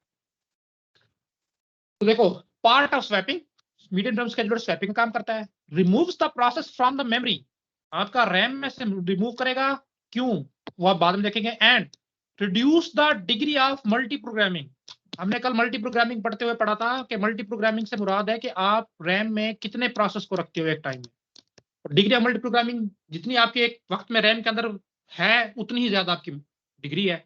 10 प्रोसेस पढ़े तो हम कहेंगे कि इसकी मल्टी प्रोग्रामिंग की डिग्री 10 है, 9 है तो कम होगी 9 है। तो ये बात लिखा हुआ है कि ये जो है ना मल्टी प्रोग्रामिंग की डिग्री को कम करता है। कम करने से मुराद है कि रैम से कोई किसी एक प्रोसेस को या दो को उठा के वापस सेकेंडरी मेमोरी तक लेके जाना। तो ये पहला इंटरव्यू में मुझसे पूछा गया था ये क्वेश्चन भी, और ये मैंने खैर तुक्का लगाया था। तो याद रखना कि तीसरे टाइप का भी शेड्यूलर होता है जो कि स्वैपिंग का काम करता है। अच्छा, अब ये कुछ पॉइंट्स हैं उनको देख लें। शॉर्ट टर्म शेड्यूलर यानी कि सीपीयू शेड्यूलर जो मैंने बताया था कि बहुत ज्यादा काम करता है, असल काम है इसी की, इज इन्वोक्ड वेरी फ्रीक्वेंटली, बहुत जल्दी जल्दी जो है ना इसका काम है। हर एक मिली सेकेंड के बाद जो है ना जाहिर है एक प्रोसेस को सीपीयू लेके किसी दूसरे को देना होता है, शेड्यूलिंग के दौरान हम यही देखेंगे। तो ये बहुत ज्यादा दफा इन्वोक किया जाता है, इसका काम बहुत ज्यादा। Short term scheduler also known as dispatcher, इसको हम डिस्पैचर के नाम से भी याद करते हैं। ये मैंने थोड़ा सा बोल्ड करके लिख दिया है। Make the decision of which process to execute next, असल में डिस्पैचर जो है ना उस कह लो कि शॉर्ट टर्म शेड्यूलर का एक एक्सटेंशन है, कह लो एक थ्रेड है। शॉर्ट टर्म शेड्यूलर के अंदर और भी चीजें हैं लेकिन उनमें से एक डिस्पैचर होता है, वो ये डिसाइड करता है एक्चुअली कि किस प्रोसेस को सीपीयू नेक्स्ट मिलेगा। बाकी शॉर्ट टर्म शेड्यूलर के और भी काम है लेकिन डिस्पैचर का स्पेसिफिकली सिर्फ यही काम है कि वो डिसाइड करता है। अच्छा, short term scheduler are faster than long term scheduler. हमारी मजबूरी है कि हमने शॉर्ट टर्म को ऐसे डिजाइन किया होता है कि इसको फास्टर रखना है। क्यों फास्टर रखना है? क्योंकि देखो ये बहुत ज्यादा दफा एक सेकंड के अंदर हो सकता है कि इसको जो है ना हमने 10 दफा कॉल करना हो, तो हमने इसको इस तरह से इम्प्लीमेंट करना होता है इसका कोड कम से कम हो, बेशक कम्प्लेक्स हो वो एक अलग कहानी है लेकिन कम से कम कोड्स हो। और ये जो है ना जितनी जल्दी काम कर सके उतना हमारा फायदा है क्योंकि ये डिसाइड कर लेगा कि नेक्स्ट सीपीयू किसको देना है और उतने टाइम में हम जो है ना सीपीयू को वेला नहीं बैठने। इसके मुकाबले हमारे पास है लॉन्ग टर्म। अब लॉन्ग टर्म काम क्या है? ये सिर्फ उसी वक्त काम करेगा जब उसको पता चलेगा कि यार कुछ प्रोसेस ऐसे हैं जो अभी वेट कर रहे हैं कि रैम में आए, और रैम में क्योंकि जगह नहीं थी इसलिए हमने उनको अभी जॉब क्यू में डाला। हाँ, अब जगह बन गई रैम में, अब मैं उनको ले आता हूं। देखो अगर for example short term scheduler 100 दफा इन्वोक हुआ है ना, तो उसके मुकाबले में हो सकता है कि ये 2 या 3 दफा लॉन्ग टर्म हुआ इतनी देर में, तो ये इसकी फ्रीक्वेंसी बहुत कम है। तो ये बात लिखी हुई है कि long term scheduler is invoked very infrequently, यानी कि इसकी फ्रीक्वेंसी बहुत कम है। हो सकता है कभी एक सेकंड में, हो सकता है मिनट्स तक जो है ना इसको हमने इन्वोक ना किया, और स्लो हो सकता है क्योंकि ये बहुत कम हो रहा है। तो अगर हमने इसको स्लो भी रखा हुआ है, इसका कोड ज्यादा है, इसको हमने कम्प्लेक्स नहीं बनाया और अगर आपने इसको थोड़ी देर के लिए रिमूव कर भी दिया सॉफ्टवेयर को तो उस प्राइमरी मेमोरी से बाद में ले आए तो काम सारा चल जाता है। तो बेशक इसको हम बियर कर सकते हैं कि स्लो है, लेकिन शॉर्ट टर्म शेड्यूलर का स्लो होना हम बियर नहीं कर सकते। अच्छा, एक पॉइंट लिखा हुआ है दूसरा देखें, long term scheduler controls the degree of multi programming से क्या मुराद है, क्योंकि ये प्रोसेस को रैम के अंदर लेके आता है तो इसीलिए इसमें लिखा हुआ है कि मल्टी प्रोग्रामिंग की डिग्री को बढ़ाता है ये एक्चुअली जो लॉन्ग टर्म शेड्यूलर है। अगर जगह फ्री हो गई है, एक प्रोसेस में मूव हो गया है, तो ये लॉन्ग टर्म शेड्यूलर का ही काम है कि वो जॉब क्यू से किसी और प्रोसेस को उठा के यहाँ पे लाए, और उसी चीज को हम मल्टी प्रोग्रामिंग बोलते हैं कि एक वक्त में आपकी रैम के अंदर कितने प्रोसेस रिजाइड कर। ये अभी तो मीडियम टर्म शेड्यूलर में बताया था कि degree programme sorry degree of multiprogramming वो रिड्यूस करता है, वो रिड्यूस करता है, मैं इंक्रीज की बात कर रहा हूं।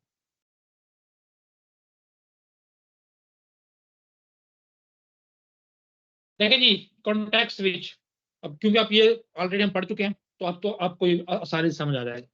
Store and restore the state और context of a CPU in process control plan, इसको हम बोलते हैं कॉन्टेक्स्ट को सेव करना। और इसके बाद इसी तरह दूसरे प्रोसेस के कॉन्टेक्स्ट को रीलोड करोगे तो इसी पूरे प्रोसेस को बोलते हैं कॉन्टेक्स्ट स्विच। क्यों होता है वो हम सारा कुछ देख चुके हैं। मल्टीपल प्रोसेस हैं, सिंगल सीपीयू है, अब जाहिर है आप सारे प्रोसेस को अपने एंटरटेन तो करना है तो एक से लेके दूसरे को दोगे।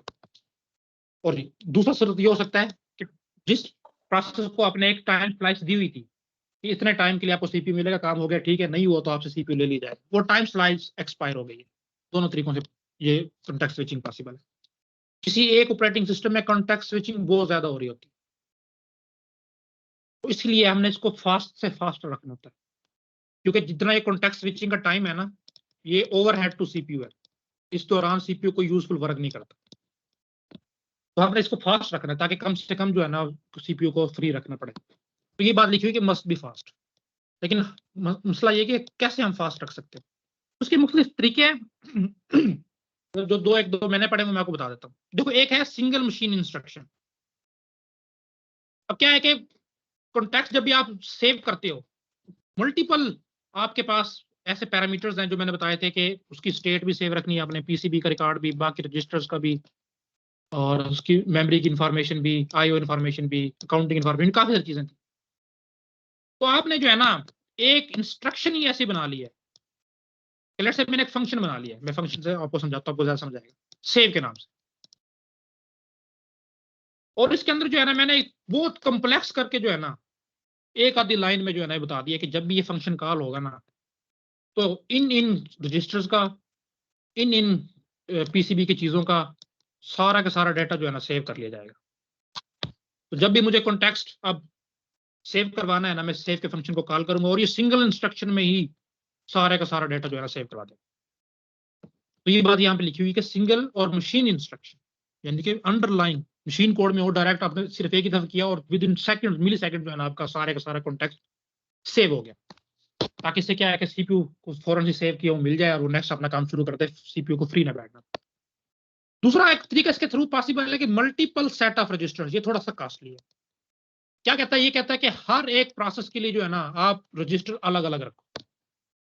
जैसे हम तो मान के चलते हैं ना, हमारे पास पीसी एक ही रजिस्टर है, जो भी प्रोसेस चल रहा होगा उसका जो है ना करंट बताएगा नेक्स्ट कौन सी चल रही है। लेकिन वो कह रहा है कि हर प्रोसेस के लिए पीसी रजिस्टर अलग से बना लो, इस तरह हर प्रोसेस के लिए आईआर रजिस्टर भी अलग से लो, यानी कि रजिस्टर की तादाद बढ़ा दो, मल्टीपल सेट्स रख लो। अब इसमें क्या होगा कि जब भी आप इसको सेव करोगे ना, तो इस बजाय इसके कि इनकी वैल्यूज को सेव करो, इनको फ्री करो और फिर अगले प्रोसेस को इनको दो, अब जो दूसरे प्रोसेस के साथ अटैच है ना उन्हीं से डाटा रीड करना शुरू कर दो, तो सेव करने का और लोड करने का टाइम जो है ना आपका बच जाए। लेकिन ये कॉस्टली मैंने पहले बता दी, और भी इसके अलावा पॉसिबल हो सकता है, लेकिन जो मैंने पढ़े तो मैंने लिख दी क्योंकि मुझसे पूछा गया था। ये दो तरीके मैंने पढ़े थे, या तो सिंगल मशीन इंस्ट्रक्शन के थ्रू या रजिस्टर की तादाद बढ़ा के, और हर एक प्रोसेस के लिए रजिस्टर जो है ना आप डेडिकेट कर दो कि ये इसी के है, फिर उनके लिए सेव करने की जरूरत है ही नहीं, क्योंकि हमेशा जब भी लोड होगा कि वो रजिस्टर साथ ही उसके आएंगे। तो आखिरी पॉइंट लिखा हुआ है सिंगल मशीन जरा रिपीट कर दीजिए। सिंगल मशीन से मैंने एक इंस्ट्रक्शन बनाई हुई है मैंने, उसी एक इंस्ट्रक्शन में जब भी मैं इसको रन करता हूँ ना सारा काम हो जाता है, बजाय से कि मुझे 10 दफा सीपीयू को इंस्ट्रक्शन देनी पड़े कि आप इसका भी सेव करो, इसका भी सेव करो, इसका भी सेव करो, इसका भी सेव करो। एक इंस्ट्रक्शन है, बस वही वो एग्जीक्यूट होगी और मेरा ये सारा काम हो जाएगा।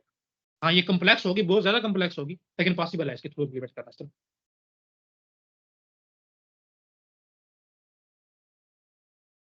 अच्छा, अब जो नेक्स्ट हमारा काम था, जब हमने पढ़ा था कि क्या क्या काम कर सकता है ऑपरेटिंग सिस्टम प्रोसेस के लिए, उसमें था प्रोसेस क्रिएशन। अब हम प्रोसेस क्रिएशन को देख लेते हैं, प्रोसेस क्रिएट करने से क्या होगा। अच्छा, इसमें एक चीज आगे जाके आप पढ़ोगे, मैं भी बता देता हूँ। एक प्रोसेस होता है इनिट के नाम से, जिसकी प्रोसेस आईडी जो है ना 1 होती है। जैसे ही आप अपने ऑपरेटिंग सिस्टम को ऑन करते हो ना, तो सबसे पहला प्रोसेस रन होता है वो इनिट के नाम से, प्रोसेस आईडी 1 होती है। इसके बाद जितने भी यूजर या सिस्टम प्रोसेस बनते हैं ना, वो सारे के सारे इससे क्रिएट होते हैं।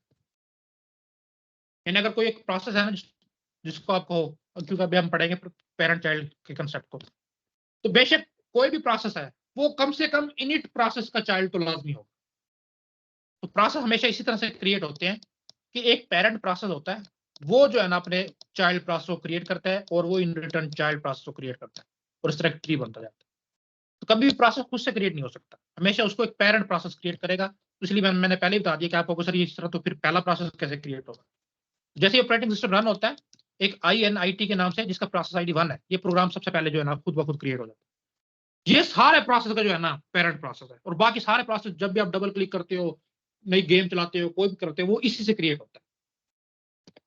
तो देखो जी, अब प्रोसेस में be created by another process, हमेशा किसी दूसरे प्रोसेस से एक प्रोसेस क्रिएट होगा।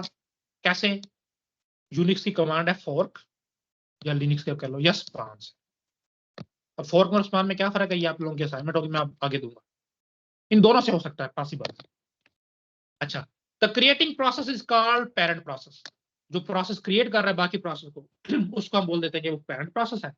और जो, जैसे अभी मैंने इसकी एग्जांपल दी थी, ये वाला प्रोसेस जो इन रिटर्न क्रिएट हुआ होगा, उसको हम बोल देंगे कि वो चाइल्ड प्रोसेस। अब पता कैसे चलेगा कि प्रोसेस कौन सा क्या काम कर रहा है, आइडेंटिफिकेशन कैसे होगी? हम पहले ही पढ़ के आ चुके हैं कि हर प्रोसेस की एक आईडी होती है। Each process is given an integer identifier termed as process identifier या PID।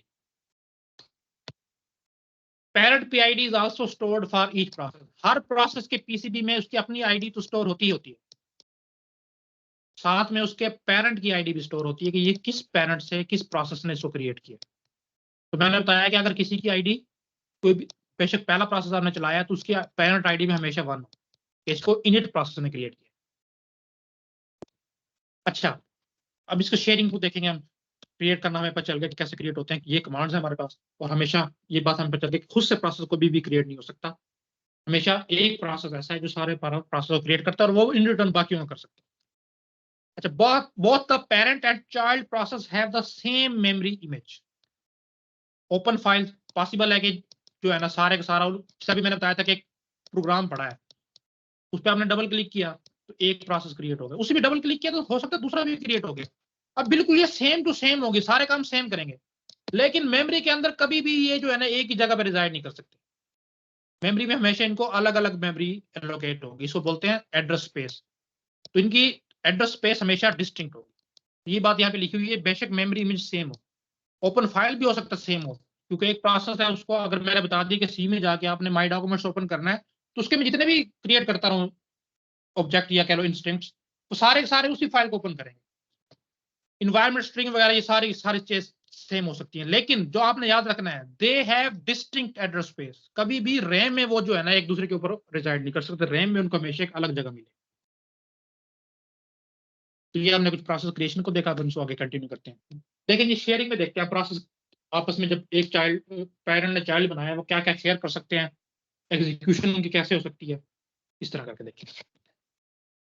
पहले रिसोर्स शेयरिंग देखें। Parent and child share all resources.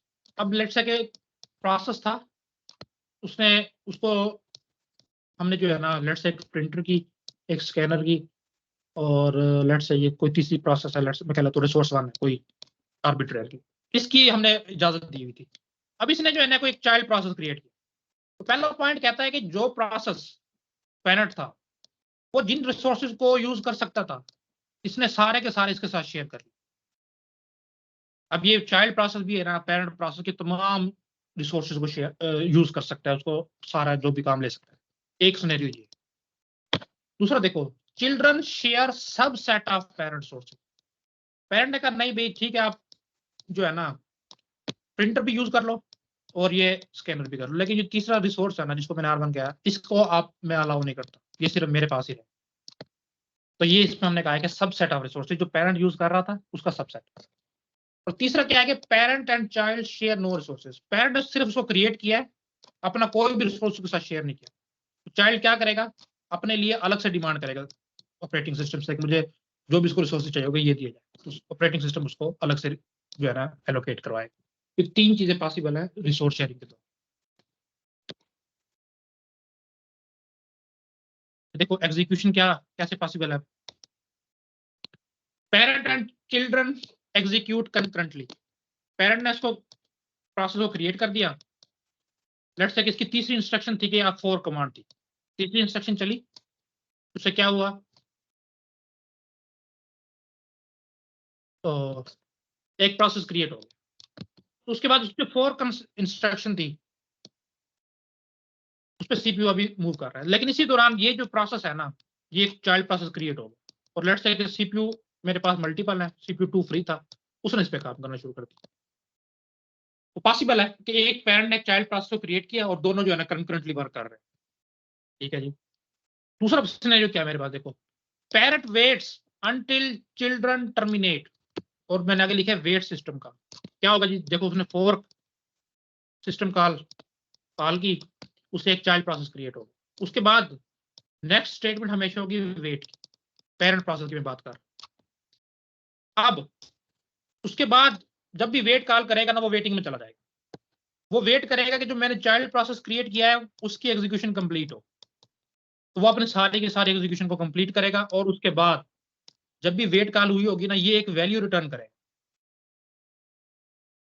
Value आपको 0 हो सकती है या नॉन 0 हो सकती है, उसका सिनेरियो हम आगे देखेंगे, लेकिन एक वैल्यू जो है ना वो रिटर्न करेगा ये प्रोसेस। उसके बाद जब वो वैल्यू वेट में पास होगी, उसके बाद जो है ना पेरेंट अपने एग्जीक्यूशन स्टार्ट करेगा। यानी कि पेरेंट ने चाइल्ड प्रोसेस को क्रिएट किया, उसके बाद वो वेट में चला गया कि मैं चाइल्ड प्रोसेस अपना काम खत्म कर ले और मैं इसका स्टेटस रीड करूं। स्टेटस रीड से मुराद है कि जो ये वैल्यू रिटर्न करेगा वो मैं रीड करूं, और उसके बाद मैं डिसाइड करूं कि मैंने क्या काम मजीद आगे करना। ये एग्जीक्यूशन होगा। एड्रेस स्पेस देखो, चाइल्ड डुप्लीकेट ऑफ पेरेंट। अब इसका क्या मुराद है कि मैंने जो है ना पेरेंट प्रोसेस को इतनी जगह एलोकेट कर दी थी, इसको मिली, तो जो चाइल्ड प्रोसेस क्रिएट हुआ तो वो कह रहा है कि यार बिल्कुल इतनी जगह मुझे भी चाहिए। तो मैंने बताया कि यार ये बिल्कुल यहाँ पे तो रिजाइड कर ही नहीं सकता, मैं इसको अलग से जगह दूं। एड्रेस स्पेस बिल्कुल डुप्लीकेट है, लेकिन हमने उसको अलग दी। अच्छा, एक पॉसिबल है कि पेरेंट प्रोसेस को जो है ना मैंने इतनी जगह दी थी, लेट्स से कि ये, तो उसने जो चाइल्ड प्रोसेस बनाया ना, उसने कहा इसको नए रिसोर्सेज देने की जरूरत नहीं है, ये मेरा पोर्शन खाली पड़ा है, क्योंकि मैंने एक्सीड पहले ही ज्यादा पोर्शन घेर लिया था, इतना पोर्शन जो है ना इसमें से चाइल्ड प्रोसेस को दे, और ये मैं किसी और के लिए यूज नहीं करूंगा।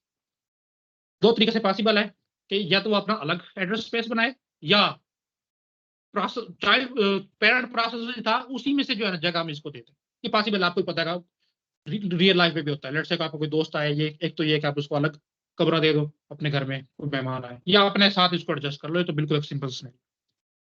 तो ये शेयरिंग हमने देख ली कि शेयरिंग किस तरह से पॉसिबल है। इसको छोड़ा भी। अच्छा, क्रिएशन के बाद अगला प्रोसेस होता है, उसने एग्जीक्यूट कर लिया, टर्मिनेट करना। तो एक प्रोसेस टर्मिनेट कैसे करता है उसके हम देखें। देखिए जी, प्रोसेस में request there on termination by making the exit system call. एक सिस्टम कॉल है, जैसे हमारे पास 4 थी क्रिएट करने की, तो एक एग्जिट सिस्टम कॉल है। जब भी कोई प्रोसेस इस सिस्टम कॉल को कॉल करता है तो उसको मुराद है कि वो कह रहा है कि मैंने जो है ना अपनी कंप्लीट कर ली है, और मैं मेमोरी में से जो है ना आउट होना चाहता हूँ। मैंने जितने भी रिसोर्सेज लिए हुए हैं वो मैं वॉलंटियरली जो है ना फ्री कर रहा हूँ, और उसके बाद जो है ना मैंने डिस्ट्रॉय हो जाना। अच्छा, जब भी वो सिस्टम कॉल एग्जिट को रिटर्न करेगा तो हमेशा एक वैल्यू रिटर्न करेगा, ये हम देख चुके हैं। वो यहाँ पे लिखा हुआ है कि देखो typically returning N integer value, कोई ना कोई इंटीजर वैल्यू रिटर्न करता है। जब भी एक प्रोसेस खत्म होता है ना, बेशक चाइल्ड प्रोसेस है, पेरेंट प्रोसेस जो भी है, वैसे वो एग्जिट सिस्टम कॉल या अबॉर्ट, वो आप आगे देख लेंगे, 2 सिस्टम कॉल रिटर्न करता है। जब भी वो एग्जिट से रिटर्न होगा ना, तो हमेशा वो एक वैल्यू को रिटर्न करके जाएगा। तो देखो दिस इंट की बात हो रही है, कौन सी value, this integer is passed along to the parent, parent को पास किया जाती है फिर ये value. If it is doing a wait, अगर उसने वेट सिस्टम कॉल की हुई, मैं पहले बता भी चुका हूं कि अगर एक पेरेंट ने 2 तरीकों से पॉसिबल है, एक तो वो कंकरेंटली भी रन कर सकता है, अगर कंकरेंटली वो रन नहीं कर रहा चाइल्ड के साथ, तो वो वेट सिस्टम कॉल करके वेट में चला जाता है और वेट करता है कि चाइल्ड प्रोसेस अपनी एग्जीक्यूशन खत्म करे और मुझे एक वैल्यू रिटर्न करे। तो ये बात यहाँ पे लिखी हुई कि अगर उसने वेट सिस्टम कॉल करके वो वेट कर रहा था, तो जब चाइल्ड प्रोसेस अपना काम खत्म करेगा तो ये जो वैल्यू है ये पेरेंट प्रोसेस को पास की जाएगी एंड इज टिपिकली 0। और ये वैल्यू 0 होती है कब? अगर तो चाइल्ड प्रोसेस को जो काम दिया गया था उसने वो सक्सेसफुली कर लिया, तो वो हमेशा वैल्यू 0 रिटर्न करता है। तो ये बात लिखी हुई कि 0 रिटर्न करेगा ऑन सक्सेसफुल कंप्लीशन और एंड सम नॉन 0, उसके अलावा कुछ नॉन 0 होगी, वो 1 भी हो सकती है -1 भी हो सकती है। कब? In the event of problem, किसी वजह से जो जिस मकसद के लिए उसको क्रिएट किया गया था वो पूरा नहीं हुआ और उससे पहले ही वो खत्म हो गया, तो फिर वो जो है हमेशा एक नॉन 0 वैल्यू को रिटर्न करता है, जिससे पेरेंट को पता चल जाता है कि जिस पर्पज के लिए मैंने चाइल्ड को क्रिएट किया था वो पूरा नहीं हुआ। क्या हुआ ये? अच्छा, एक सिनेरियो तो हमने देख लिया। दूसरा देखिए जी, पेरेंट में terminate execution of child process. Parent ने क्रिएट किया था, अभी चाइल्ड अपना काम कर रहा था जिस पर्पज के लिए उसको क्रिएट किया गया, लेकिन उससे पहले ही पेरेंट कहता है कि नहीं बस इसको अब टर्मिनेट कर दो, तो इसको हम बोलते हैं एबॉर्शन या एबॉर्ट करना। तो ये क्यों होता है? देखो, child has exceeded allocated resources. Let's say कि मैंने जो है ना अपने मेमोरी इमेज में, सॉरी एड्रेस स्पेस में से जो है ना इस चाइल्ड प्रोसेस को इतनी जगह दी थी, तो उसने जो है ना काम किया। लेट्स से कि मैं कह रहा हूँ कि वो कोई रिकर्जन का प्रोसेस था, ये रिकर्जन का प्रोग्राम था, उसने जो है ना अपना काम स्टार्ट किया तो उसकी एड्रेस स्पेस फैलती चली गई और इतनी लिमिट आ गई कि जो उसको मैंने कहा था ना इसके अंदर तक रहना है वो उससे बाहर जाने लग गया। तो इस सूरत में चाइल्ड पेरेंट क्या करेगा? उसको टर्मिनेट कर देगा। इसी तरह मैंने उसको कहा था कि आप सिर्फ प्रिंटर तक एक्सेस कर सकते हो, तो वो साथ में स्कैनर की भी मांगने लग गया और वो कह रहा है कि जब तक मुझे स्कैनर नहीं दिया जाएगा मैं मेमोरी में मौजूद भी रहूंगा लेकिन काम कोई नहीं करूंगा। मैं कहूँगा भाई तू रहने दे, तो मैं इसको जो है ना बिल्कुल टर्मिनेट ही कर। तो कोई भी पॉसिबल हो सकता है कि जितनी मैंने उसको अलाउ किए थी कोई भी रिसोर्सेज उससे वो एक्सीड करने की कोशिश कर रहा है, तो फिर पेरेंट क्या करता है? उसको वो फोर्सफुली जो है ना टर्मिनेट कर देता है, जिसको एबॉर्ट बोलते हैं। अच्छा, दूसरा सिनेरियो क्या हो सकता है? Task assign to child is no longer required. जिस पर्पज के लिए चाइल्ड को क्रिएट किया गया था अब उसकी जरूरत ही नहीं रही। जैसे कि जो है ना मैंने एक प्रोसेस रन किया हुआ था और इसमें मैंने उसने एक चाइल्ड को क्रिएट किया। अब चाइल्ड का काम ये था कि लेट्स से कोई भी हम लगा लेते हैं कि वो सम का एक फंक्शन जो है ना कॉल करे, उसमें कोई 2 पैरामीटर को पास करे, उसे वैल्यू जो है ना रिटर्न करे और ये वैल्यू फिर चाइल्ड ने जो है ना पेरेंट को रिटर्न करनी थी। इसी दौरान जो है ना लेट्स से कोई एक प्रोसेस और था, उसका भी यही काम था कि वो सम वगैरह करके रिटर्न कर रहा था और इन दोनों पेरेंट प्रोसेस ने जो है ना ये वैल्यू किसी एक बिगर प्रोसेस को रिटर्न करनी थी। मैं एक सिनेरियो पेश कर रहा हूँ। तो इससे पहले कि इसका ये वाला खत्म करता, चाइल्ड प्रोसेस से वैल्यू रिटर्न करके ये करता, इसने जो है ना ये वैल्यू रिटर्न कर दी। अब इस सारे चाइल्ड प्रोसेस का कोई मकसद ही नहीं रहा। तो इसकी सूरत में जो है ना जब काम ही नहीं रहा तो फिर उस चाइल्ड प्रोसेस को खत्म कर दिया जाता है। तो ये 2 तरीके से पॉसिबल है कि इसको हम फोर्सफुली जो है ना अबॉर्ट कर सकते हैं। और तीसरा तो है ही, प्रोसेस में also be terminated by the system. Deadlock आ गया, तो एक डेडलॉक से निपटने का हम तरीका देखेंगे कि ऑपरेटिंग सिस्टम क्या करता है, 1 बाय 1 करके सिस्टम को जो है ना टर्मिनेट प्रोसेस को टर्मिनेट करना शुरू कर देता है। तो हो सकता है कि ऐसी सूरत में जो है ना किसी एक प्रोसेस की बारी आ जाए और सिस्टम की वजह से वो टर्मिनेट हो जाए। तो ये 3 सिनेरियो हैं जिसकी वजह से एक प्रोसेस टर्मिनेट कर सकता है, सक्सेसफुल, पेरेंट फोर्सफुली कर दे या सिस्टम कर दे। अच्छा, एक फिनोमिना या एक यूज होती है टर्म कैस्केड टर्मिनेशन के नाम से। ये आई भी हुई है पहले भी एमसीक्यूज में, तो देख लेते हैं क्या होता है। देखो जी, if a parent is exit, अब एक पेरेंट प्रोसेस था, उसने लेट से जो है ना 4-5 चाइल्ड प्रोसेस क्रिएट किए होते, वो सारे काम कर रहे थे अभी अपना। लेट से 5 चीजों में 2 ने जो है ना अपना काम खत्म कर लिया, 3 अब भी कर रहे थे, लेकिन किसी वजह से इस पेरेंट प्रोसेस का ही काम अब जरूरत नहीं रही या किसी वजह से इसको टर्मिनेट करना पड़ गया। तो देखो, कुछ ऑपरेटिंग सिस्टम में वो कहते हैं कि अगर किसी वजह से पेरेंट प्रोसेस को टर्मिनेट करना पड़ गया है तो उसके जितने भी चाइल्ड प्रोसेस है ना उनको उससे डिटैच कर दो और वो अपना काम कर सकते हैं। लेकिन कुछ ऑपरेटिंग सिस्टम वो कहते हैं कि नहीं, चाइल्ड प्रोसेस को बिल्कुल भी डिटैच नहीं करना। अगर किसी वजह से कुछ सिनेरियो ऐसा बन जाता है कि पेरेंट प्रोसेस को टर्मिनेट करना पड़ गया है और उसके चाइल्ड प्रोसेस अभी अपना काम खत्म नहीं करे, तो उसके चाइल्ड प्रोसेस को भी जो है ना साथ में सारों को टर्मिनेट कर। तो इस फिनोमिना को बोला जाता है कैस्केड टर्मिनेशन।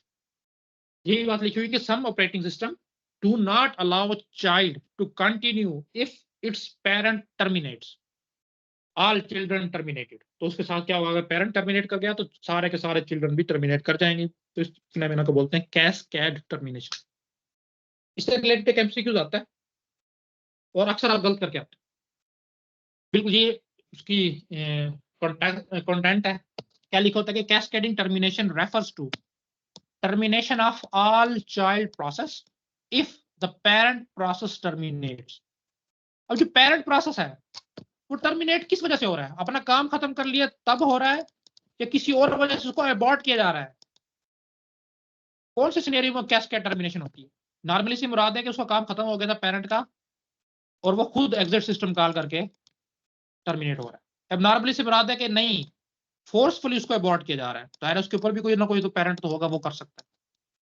तीसरा होता है कि नॉर्मली अब नॉर्मली दोनों सूरतों में, और चौथा है कि नन ऑफ द मेंशन। तो इसमें ये सी का करेक्ट ऑप्शन है कि बेशक नॉर्मली वो अपने आप को टर्मिनेट कर रहा है या अब नॉर्मली कर रहा है, दोनों सूरतों में जितने भी उसके वो है ना चाइल्ड प्रोसेस सबको टर्मिनेट कर दिया जाता है और इसको बोलते हैं कैस्केडिंग टर्मिनेशन।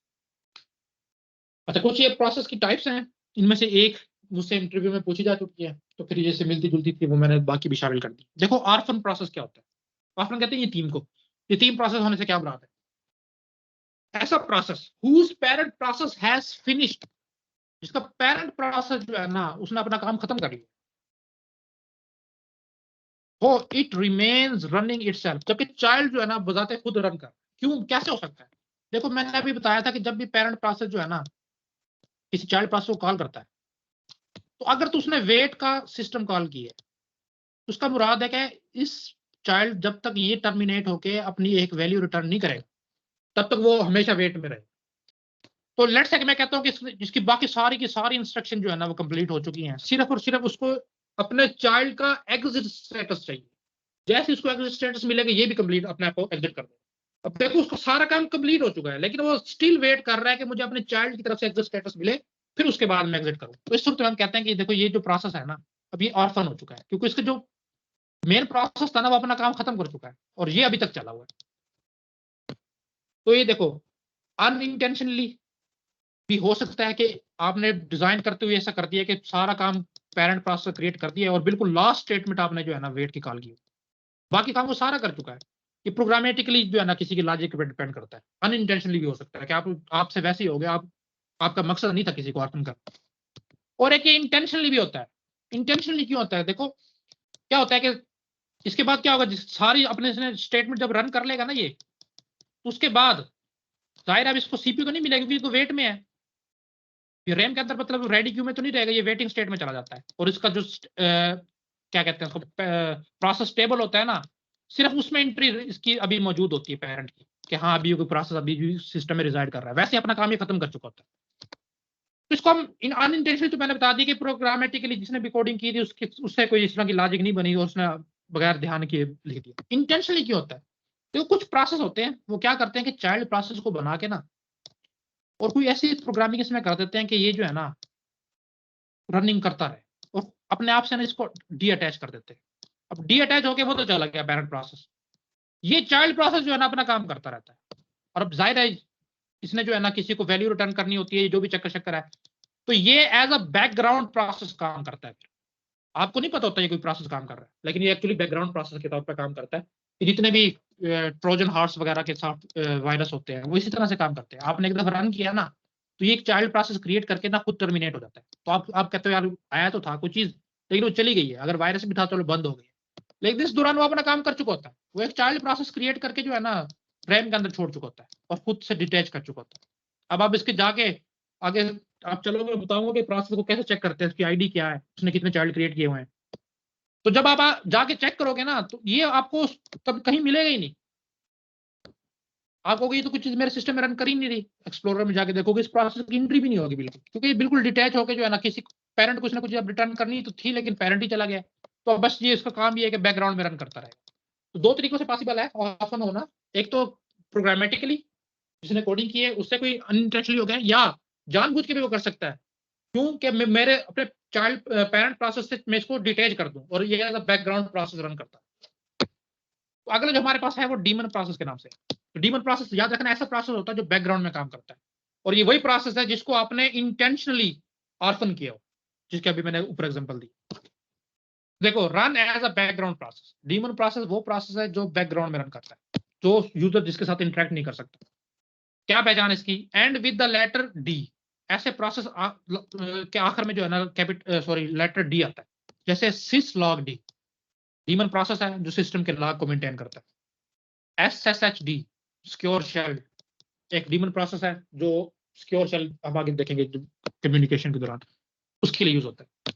तो आगे लाइन लिखी हुई है, demon process is a process orphaned intentionally, तो इसको आपने जानबूझ के ऑर्फन किया होता है, खुद से डीअटैच किया होता है, तो ये हमारे पास डीमन प्रोसेस है। और ये तीसरा प्रोसेस जो मुझसे पूछा गया था वो ज़ोंबी प्रोसेस था। देखो क्या होता है, zombie process that has completed execution, जो अपनी एग्जीक्यूशन को कंप्लीट कर चुका है but still has an entry in the process table, लेकिन अभी भी उसकी एंट्री जो है ना प्रोसेस टेबल में होती है। क्यों होती है? क्योंकि उसने अपने चाइल्ड से स्टेटस रीड करना होता है, parent process to read child exit status. तो इसमें और आर्फन में देखो ये फर्क है कि इसका चाइल्ड जो है ना इसके साथ अटैच होता है अभी ज़ोंबी का, जबकि आर्फन में हम इसको अपने आप से डीअटैच कर देते हैं। ठीक है,